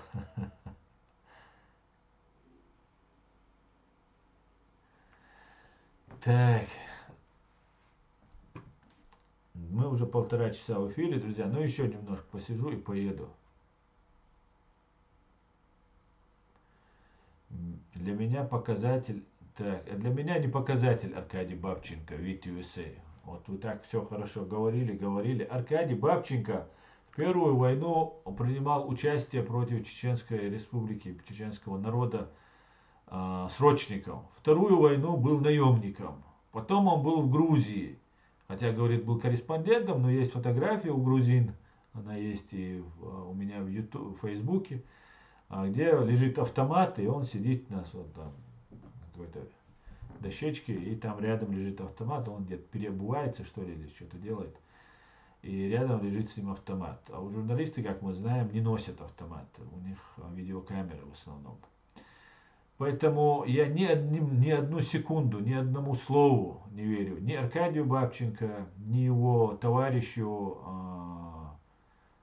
из московского комсомольца Айдеру Муждабаеву, который тоже большой русофил, русофоб сейчас стал, там так и далее. Но как и Аркадий Бабченко, который служил в вооруженных силах, силах фашистской России, так и московский комсомолец является аффилированной с ГРУ газетенкой. А эта газетенка столько помоев на нас, столько пропаганды и лжи на нас вылила, когда там, не знаю, заведующий, он там главный там был вот этот Муждабаев, и они продолжают до сих пор дружить. Поэтому словам я не верю. Словам я их не верю, ни одному их слову. Ни Бабченко, ни этому. А сбежал Аркадий Бабченко, потому что все поняли, кто он такой. Видимо, поступила информация, все знают, кто ты такой. Там, кстати говоря, проживают и чеченцы, против которых воевал Бабченко, и там могли спросить. Это с Невзорова могут не спросить, потому что он с оружием в руках нас не убивал, хотя по закону мы с него спросим. А вот как бы по военному, как принято, так с Невзорова не спросят. А вот с Бабченко могли спросить, потому что с оружием в руках принимал участие. И поэтому он просто переехал в Израиль и живет себе в Израиле. И находят люди, куда драпануть, даться. Почему оскорбляете? Разговор надо так, чтобы все мы, чеченцы, объединились. Все чеченцы. А кого я оскорбляю? Я же никого не оскорбляю. Расул Мислаев. Правда, у тебя имя и фамилия не чеченская, я тебе скажу, Расул Мислаев. Кого я оскорблял? Скажи, пожалуйста. Ассаламу алейкум, Асан. Недавно один из известных украинских блогеров советовал израильтянину применить в отношении Палестины метод кадыровской Чечни, то есть поставить там своего предателя. Ва алейкум салам, Саид. Ну и не знаю, это как комментировать, что мне сказать. Умный блогер, наверное. Такая мысль и израильские власти не посещала, наверное. Вот спасибо ему. Подсказал украинский блогер. В США через Мексику много народу идет. Если приложение SVRO One, так вот, есть чеченцы и есть менты из РФ, ФСБшники, Вагнерс. Это те, кто известен стал. Сколько их на самом деле? Вид USA. Я общался с одним чеченцем, скажу тебе по секрету. Так вот, он общался с чеченцами, которые туда прибыли. Он тоже недавно туда прибыл. А человек, взрослый мужчина, очень хорошо разбирается вот в этих пророссийских чеченах, нормальных чеченцах, очень хорошо разбирается в этой теме, очень такой проницательный, скажем так, мужчина. И он мне сказал, что, он говорит, по-моему, он сказал, он из небольшой кучки, которой ему пришлось встретиться, пообщаться, где-то, я не знаю, где они там пересеклись, там, говорит, нормальных там, может быть, 1-2, вот, все остальные, вот, 100% засланные, он говорит, вот я на них посмотрел, какие-то непонятные все чуваки, там, и не чеченцы там были, говорит, под видом чеченцев. Поэтому этот вопрос нужно очень внимательно разобрать. Сейчас какой-нибудь теракт, чтобы там не совершили от нашего имени. Так, зачем Бабченко после призыва добровольцем пошел? Вообще загадка. Для меня не загадка. Это человек-убийца, это преступник. И то же самое было бы в Украине, если бы его не было бы вот этого старого его бэкграунда. Понимаете?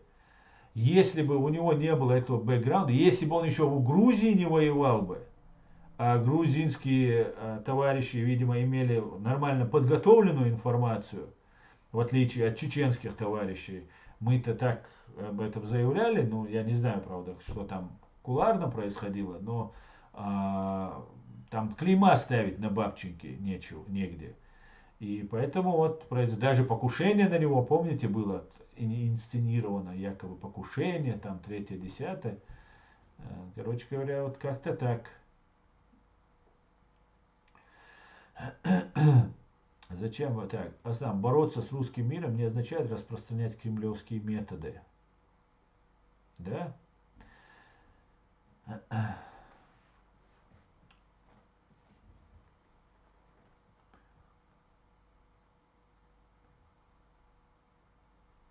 Асанцу Кадырович телефончу один амелаши моста волшсандецер ваш волшсанда. Да, это мы тоже все помним, как с Кадыровым разговаривал. Да там много.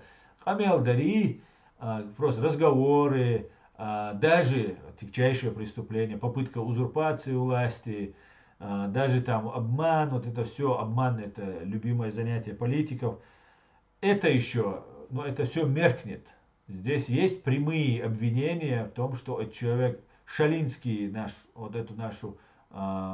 подразделение Шалинское, его двоюродный брат, который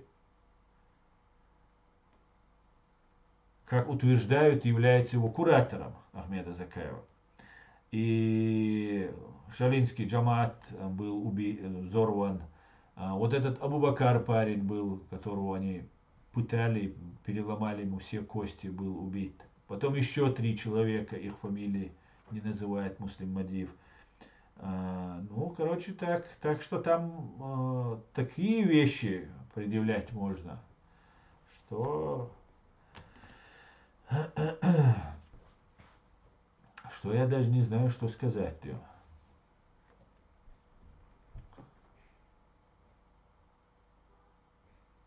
Ясно, Мустан. Это была камера, замаскированная под автомат. Наверное, Бабченко ты имеешь в виду. Да. Чтобы не выделяться.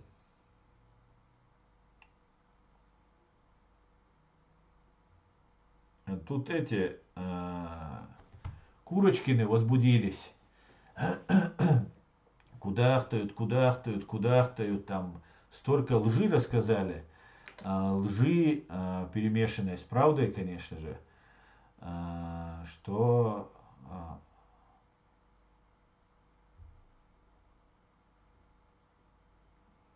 говорит о том, что какие же мерзкие бывают люди на этой земле. Я просто удивлен. Но за все придется отвечать. За каждое лживое слово и навет, который делается. 100%. Андрюша, 100%. По букве закона. За каждую ложь, за каждый обман. Может, они сейчас пытаются, перед тем, как их всех будут выкидывать, эту агентуру КГБшную отсюда, пытаются как можно больше нам нагадить. Ну, посмотрим. Так, Закаев непотопляемый. Посмотрим. Имя Аслан тоже не чеченское. Аслан по-турецки Лев. Да, я знаю, Мислаев, но я сказал и про фамилию твою. Поэтому я сказал, ты сказал чеченцы среди чеченцев. Раз ты чеченец, ну, может и Мислаев быть чеченцем. Мало ли, можно из других народов прийти, обчечениться и остаться. Ничего в этом зазорного, ничего порочного в этом нет. А имена, и Расул тоже не чеченское имя, и много арабских имен у нас, ну, и тюркских имен, и много. Даже есть Руслан есть, Борис есть. Ну, я не знаю, настоящее оно или нет. Тем более у девочек у нас очень много имен есть. Поэтому, ну, есть и есть. Aztán tahar verváce, co zakán iz Urus Martán, am Jahar Tehar Urus Martánski Vajter.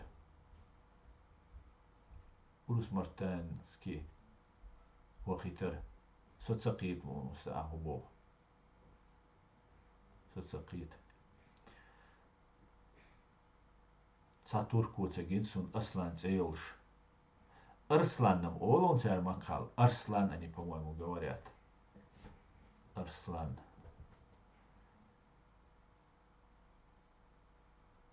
Рошничур Ванир Джахар.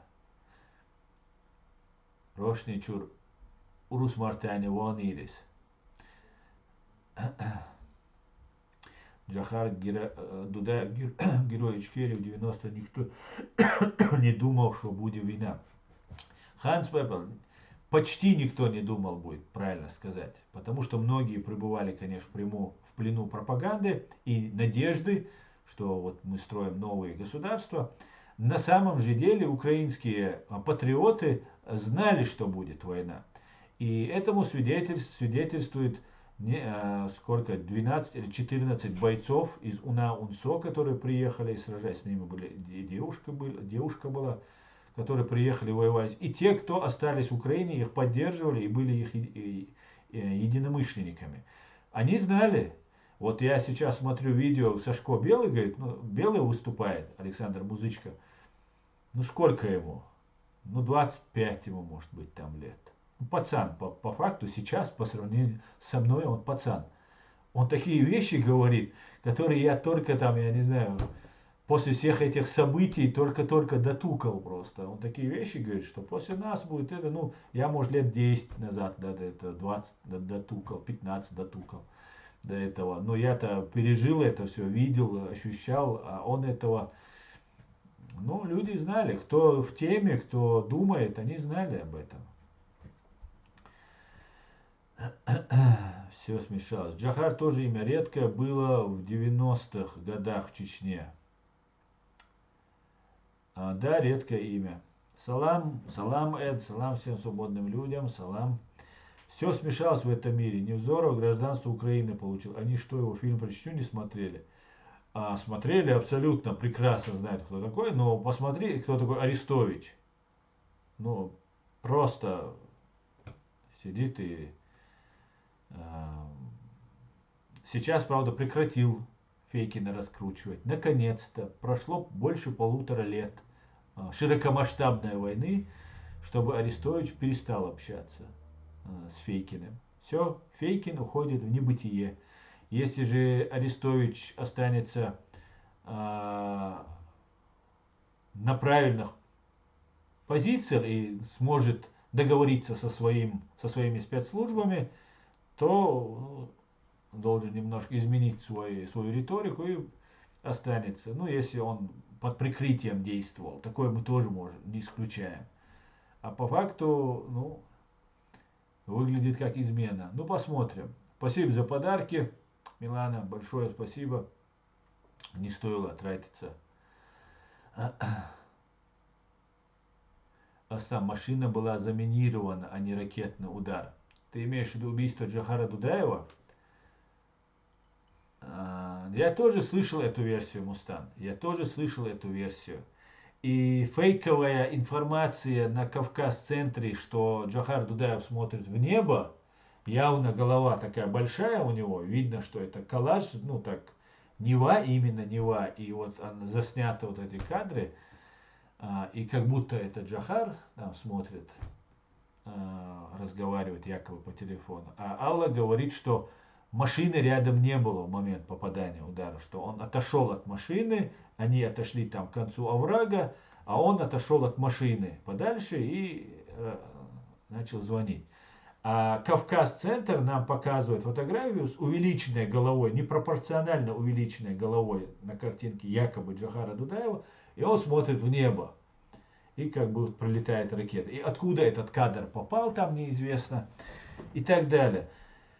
И недавно, может пару лет назад, или около того, я тоже слышал эту версию, что машина была, первый раз я ее услышал, была машина заминирована и могло произойти взрыв от машины, который произошел. Но те, кто был там на месте, они-то точно должны были знать, прилет это был или взрыв машины был. Вот. А они не говорили, что был взрыв машины. Была вот версия ракета, и на этом все молчали.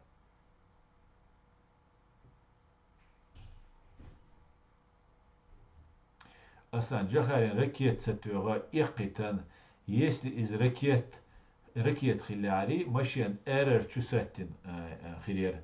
Да, совершенно верно. Если попадает ракета, это должно быть туда влететь. Но она могла влететь и потом разорваться. Правильно? Я так это понимаю. И я не знаю российских ракет, которые, как там, американские, попадают именно там сантиметр в сантиметр.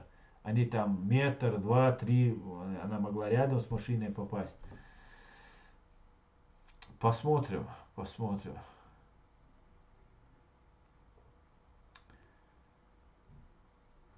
Но это очень, конечно, уникальная вещь. Если, конечно, Мустан, то, что ты говоришь, ну ты вот фактически подводишь это к тому, что вот это закаевская тема, да, ты имеешь в виду? Ну, посмотрим. Я уверен, рано или поздно ложь обречена на погибель. Рано или поздно все станет известно. Рано или поздно.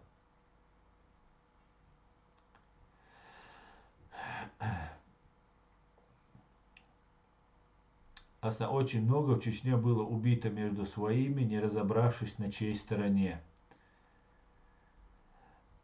я не знаю, очень много или нет, Шерхан, я не знаю. Много было вещей, которые русские закидывали, специально нас вот так стравливали, там разные вот эти вещи. Это было, это было. И у нас не было ни следственных органов, и положение было такое, что, да, может, происходили такие вещи. Я не могу это исключать. Но я не знаю таких случаев. Извит ви Шварц на Мустанс. Бехкеве гацавити шаца Мустан. Дудаеву президенту, это, конечно, особый случай есть, конечно же, но любой рядовой воевинол, канту и инил, чур дадигамбер, зуд, ви байнашпуй, ца вити шачу. Ца, вайсаг ца вити, делла гергал, элла деда, элла, все. Шикапек, ма бацуэ, законы бацуэ, масулире, что мы. Дудаева ца вити шац. Ашхеволе.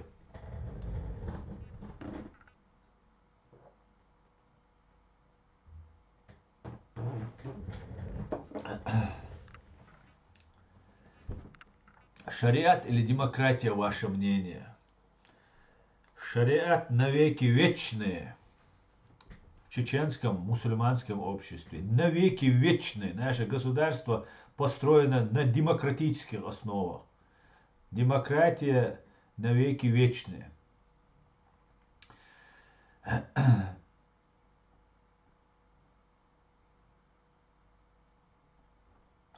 Цери эрвулшхена сопровождать винулши вина цубюсен. Мустан, сумца и шейл детальш. Давай, это отдельно надо. Давай завтра, послезавтра или завтра на чеченском языке обсудим это все. Вы ума дирдать, вы барт бац, му бац. Хана чувственно, вы барт бац бо. Барта с демократией альч бац, а шариат бодер бац. Но вы еще нюк отца разница отцом. Хогаск связаны вацы, вы еще нюк отца разница отца. Я уверен, хогаск связан. А я же комментарий, ход мысли схитксу. Ну, а шариат бо, вы бусалчная она и шариат бо, что лума из-за важной до, из-за главной до. Ну, шариат, мы должны понять, что значит шариат. Шариат это свод правил, которые предначертаны Богом. Правильно? И вот мы должны жить по этим правилам. Так вот, будучи демократами, нам никто не запрещает жить по Божьим законам. Будучи в коммунистической, безбожной, в фашистском Советском Союзе, мы жили по шариату. Понимаешь? Мы жили по своим законам, даже когда нас преследовали. А как ты думаешь, если будет президент твоей национальности, депутаты твоих, которые принимают законы твоей национальности, генеральный прокурор твоей национальности, муфти твоей национальности, и они все свободные, не назначенные русскими там или кем-то еще, а свободно тобой, мной выбранные, как ты думаешь, мы сможем жить при шариате? Вот и все объяснение. Сможем. Потому что шариат это свод правил, Божьих правил. Меня тут неправильно интерпретировали, но они специально так делают, хотя они понимают, они делают вид, что не понимают. Все законы, которые сформировались на этой земле, идут от Божьих заповедей. Это 100%. Не убей, не укради, не лги, там все плохое в этой земле. Оно сформулировано юридическим языком и положено на бумагу. Где-то что-то больше разрешено, где-то что-то меньше разрешено. Там, например, тот же алкоголь там, или наркотики какие-то, там, еще там, прелюбодеяние. Это религия запрещает. Но где-то это разрешено. Все религии, кстати, запрещают. И алкоголь, и прелюбодеяние, и наркотики, и все остальное. Что вредит твоему здоровью, твоей нравственности и так далее, и так далее. Поэтому мы с тобой, Мичаво, но потерялся ты мне тут, сейчас я. Аллах сиди ночи. Мы с тобой, Аллах сиди ночи, на одной позиции. Нам с тобой делить нечего. Но нам с тобой закинули вот этот термин, который мы с тобой неправильно понимаем. Ты понимаешь его так, я его понимаю так. Но мы с тобой думаем одинаково. Вот и вся между нами разница. И вот на ошибках терминов, неправильное толкование терминов, мы с тобой должны поссориться. И врагу нашему это нужно. Наше государство образовывалось, формировалось, и ты видишь в мире сейчас, как ты уже взрослый парень, писать умеешь, значит, образованный, понимаешь, что в мире есть государство, и нам нужно попасть в ООН. Понимаешь, чтобы мы стали субъектом международного права, чтобы мы могли обращаться к миру для слабых, для маленьких государств. Слабыми мы никогда не были, для маленьких государств нужны международные институты. Большие государства делают и так, что хотят. И нарушают эти международные права, эти законы, когда им это удобно. Нам, маленьким государствам, нужны эти международные правила. И мы заинтересованы научиться, как юристу, адвокату, участвовать в судебном процессе. Также научиться участвовать вот в этих международных политических делах нашим людям. Вот в мире то, что сформировано. Из всех национальностей, всех религий, вот собрано в ООН, там есть другие огромные, большие, высокие кабинеты, международные институты. И нам нужно с тобой взрастить такое поколение молодых чеченцев, которые будут нас с тобой представлять, и какая-нибудь сволочь с России полезет к нам снова, нас уничтожать, у нас будут представители, которые будут кричать, говорить, сразу писать, там, жаловаться там, и так далее, защищать нас. Это касается не только именно в военном плане, и в экономическом плане нам тоже нужно зарабатывать, надо, чтобы наш народ стал богатым, обеспеченным, был уверен, что вот он, если у него умерли все дети, он не умрет с голоду, что государство о нем позаботится, что об инвалидах позаботится, не только родственники будут, а государство будет платить 1500, 2000 евро инвалиду какому-нибудь там и так далее, и так далее. Вот эти вещи нам нужно с тобой разобраться между собой. И если ты искренен в своих побуждениях и немножко хотя бы образован, потому что с необразованными или можно быть образованным и тупым, а можно быть необразованным и умным. Это тоже факт. Но есть просто до того невежественные люди, что они упрутся на своем и стоят. Вот если между нами нет этого, мы с тобой всегда поймем, договоримся. Потому что мы строим одно. Такие гувулю, если бы поискать наши родственные отношения, мы нашли бы. Ну, как-то так. Так, поэтому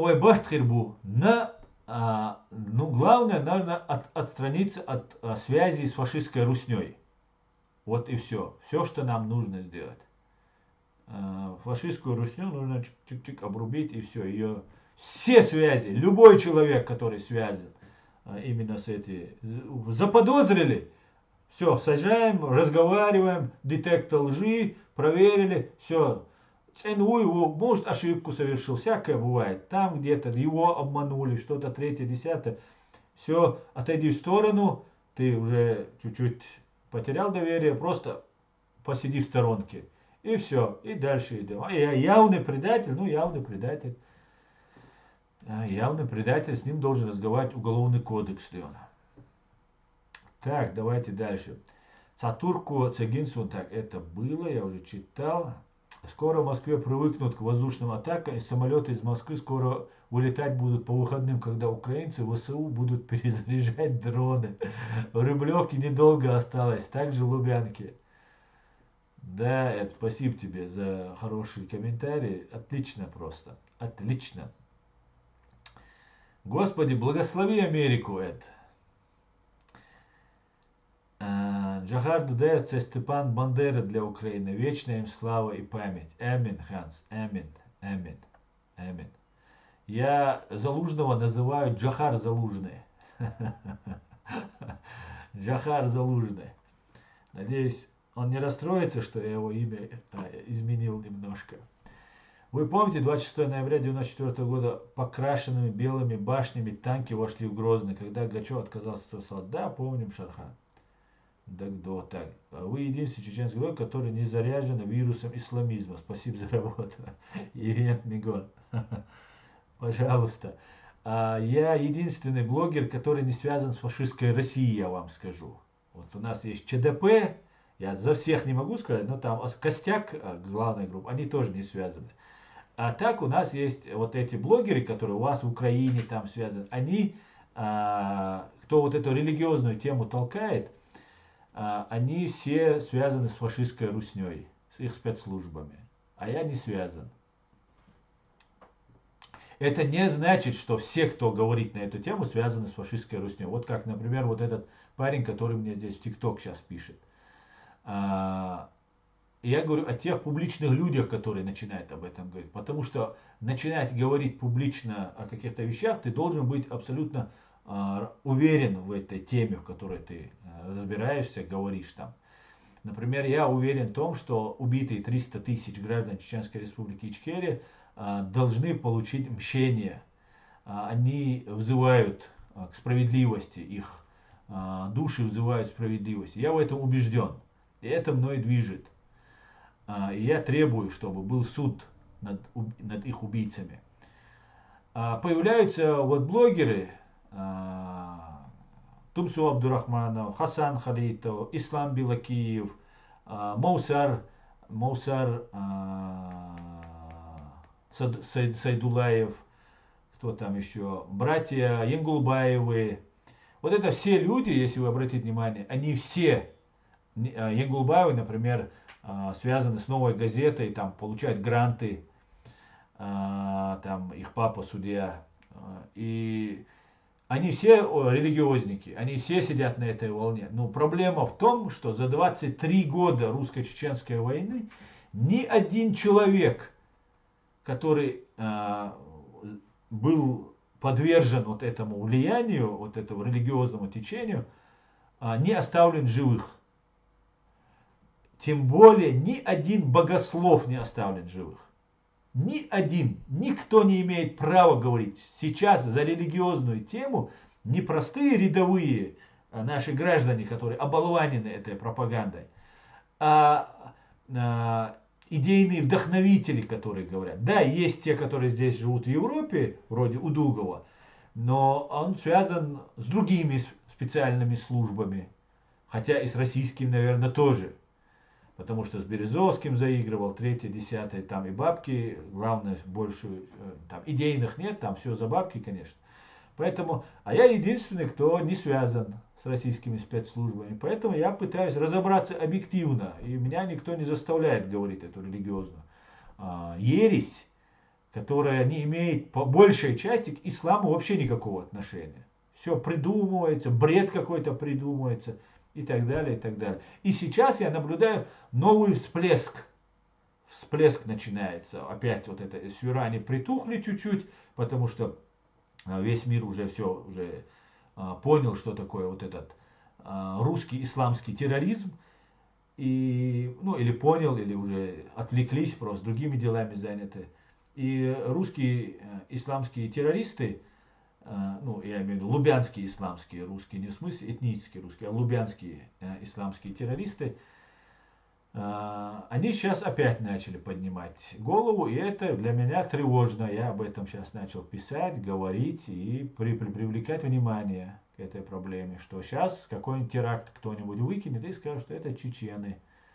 И обяжется какой-нибудь болван молодой, которого оболванили, который сам будет убит, и пострадает и он сам, и его семья, и весь чеченский народ. Ну вот как-то так. Так. Мое почтение людям доброй воли. Дима, витаю тебя. Шалом, дорогой. У Тумсо на лбу написано, что он из ФСБ, чеченская версия Навального. Ну, можно и так сказать. Страны исламского мира не поддерживали Чечению. Лидер Палестины во время войны сказал, что Чечения внутреннее дело России. Сейчас Россию радушно принимают в Организации исламского сотрудничества. Да, а Саудовская Аравия и этот принц, убийца журналиста Хашоги в посольстве Саудовской Аравии, мы все знаем эту историю. дружок, как мило они воркуют, как они друг другу улыбаются. Как вы считаете, расстрел 3 человек возле памятника 3 дураков по шариатскому закону был справедлив? Вроде приказ... Я не знаю, кто отдавал приказ. Я считаю, что на площади людей расстреливать не следовало. Это моя позиция. Этого делать не нужно было. А если нужно было расстрелять кого-то, чтобы испугать население, да, что нужно было взять под контроль такое, знаете, запугивание населения происходило таким очень своеобразным образом. Нарушением Конституции и публичное наказание поркой, палками когда били, это тоже запрещено. Да, и международным правом, и гуманитарным международным правом это запрещено. Да и вообще чеченскими законами это не приветствует, это унизительно. Бить палками человека. И расстрелять на площади тоже было странно. Но я согласен, если это ислам разрешает, допускает, я согласен, чтобы побили палками и расстреляли на площади. Я согласен. Но при условии, что будет расстрелян не рядовой какой-нибудь бедолага, пускай убийца, пускай бандит, преступник, не рядовой, а самый верхний будет расстрелян. Вот тогда бы народ испугался, вот тогда бы народ начал бы уважать власть. Если бы Ахмада Кадырова он схватил бы как предателя, поставил бы и сказал: огонь, нам шариат разрешает. Вот тогда бы я бы понял бы, что это справедливо. А расстрелять каких-то там убийц, да, это были убийцы, жестокие люди были, по всей видимости, которые расстреляли. Но это были никто. А убийцы, которые на самом верху сидели, работали с Россией, одного кого-нибудь, кто работает с Россией, вывели бы на площадь. И все, расстреляли. Вот это я одобрил бы. Я тогда не был правозащитником, тогда я это одобрил бы. Хотя я категорически выступаю против смертной казни. Но вы понимаете, в каком контексте я это имею в виду. Что если казнить, если это делать, то давайте делать по-серьезному, по-настоящему, а не имитация делать. А так получилось... Да, людей расстреляли на площади, преступников расстреляли на площади по решению суда, все как положено. Но получилось так, что весь мир увидел, что чеченцы звери, которые на площади людей расстреливают. А толку не было никакого, кроме для того, что весь мир, мы перед всем миром дискредитировались. Чеченцев этим не испугать, мы все прекрасно знали, что бедолаг расстреливают, а что люди, которые имеют там по 1000 человек свои банды вооруженные, 500 вооруженных бандитов, еще сколько-то вооруженных бандитов, они могут беспрепятственно ездить и направо-налево убивать, кого посчитают нужным. И чеченский народ это никак как-то не испугало. Пережившему еще 2 года страшной этой войны, чеченцев это вообще как-то... Ну да, ну расстреляли, ну наверное так что-то делают. Вот и все. Спасибо еще раз, Милана, спасибо.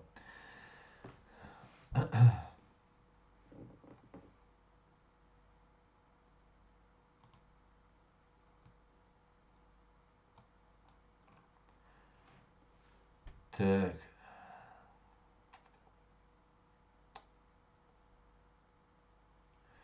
Ну ладно, давайте еще в ТикТоке почитаю ваши комментарии.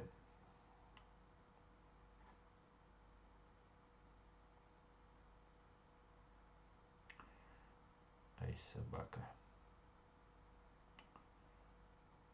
Ну все, потерялись, да, все мои комментарии. Случайно перемотал, ну давайте отсюда посмотрим. Так, ва алейкум ассалам, Сул, Машоваль.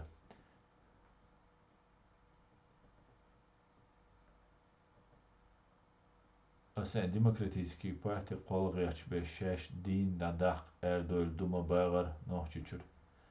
Сиди. Цершен, цердин надaq сон хездацу, або это, конечно, ты хушло. Ну, это не так, да, там есть очень неправильные вещи, которые они говорят. Но каждый, у нас свобода слова, каждый имеет право говорить все, что хочет. Ну, пусть говорят. Я к ним не имею никакого отношения.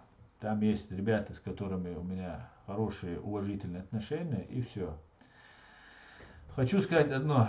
Не нужно никакая так Ты за себя говори, а за всех чеченцев мы сами решим. Короче, скинь 100 баксов и будем общаться. Это ты мне, что ли, все? Aslan asxoq отвлекать вон бех мобила закавиться, но инфо важно дарсун таган. Что важно, дикий информацию, а лучше будем наблюдать, посмотрим.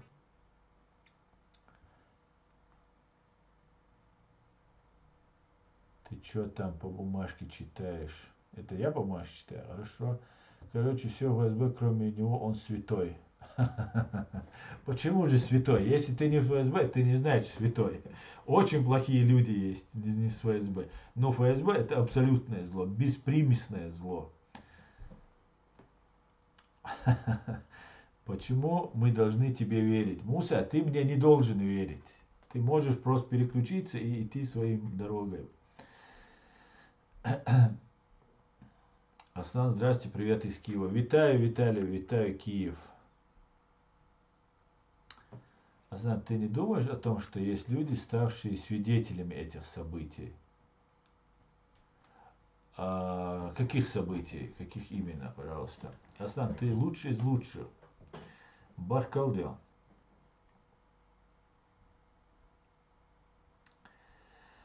Видимо, по вашей логике, это так, не мне. Аслан, а вы в самом Грозном проживали или в районе? Ну, Грозно был разделен на несколько районов. Я проживал в Заводском районе города Грозного. В поселке Черноречье у нас такой назывался. Я там проживал.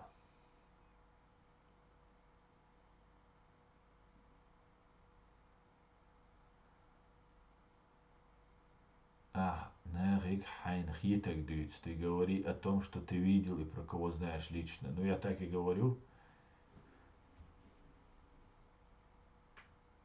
Палками били тех, кто не отдавал 5000 за пьянки. Да, одинокий сундха онес. Пиво беллаги, қияллаги, да, дейдер.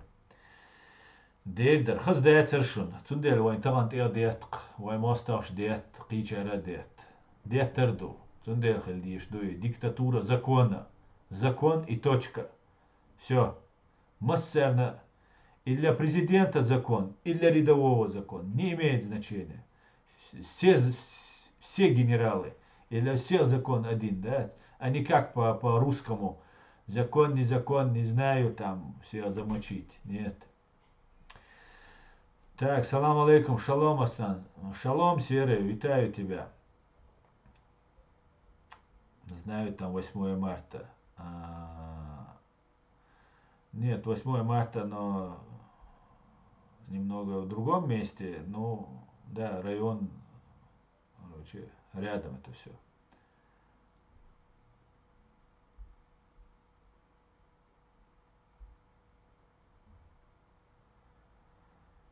Так, всем витания, ассаламу алейкум.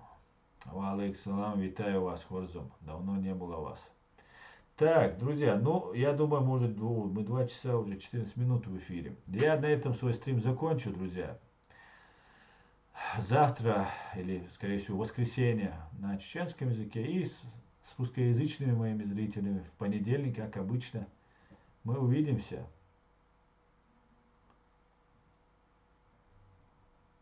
Я не знаю, Серый, махалку у нас со Слободки, я не знаю.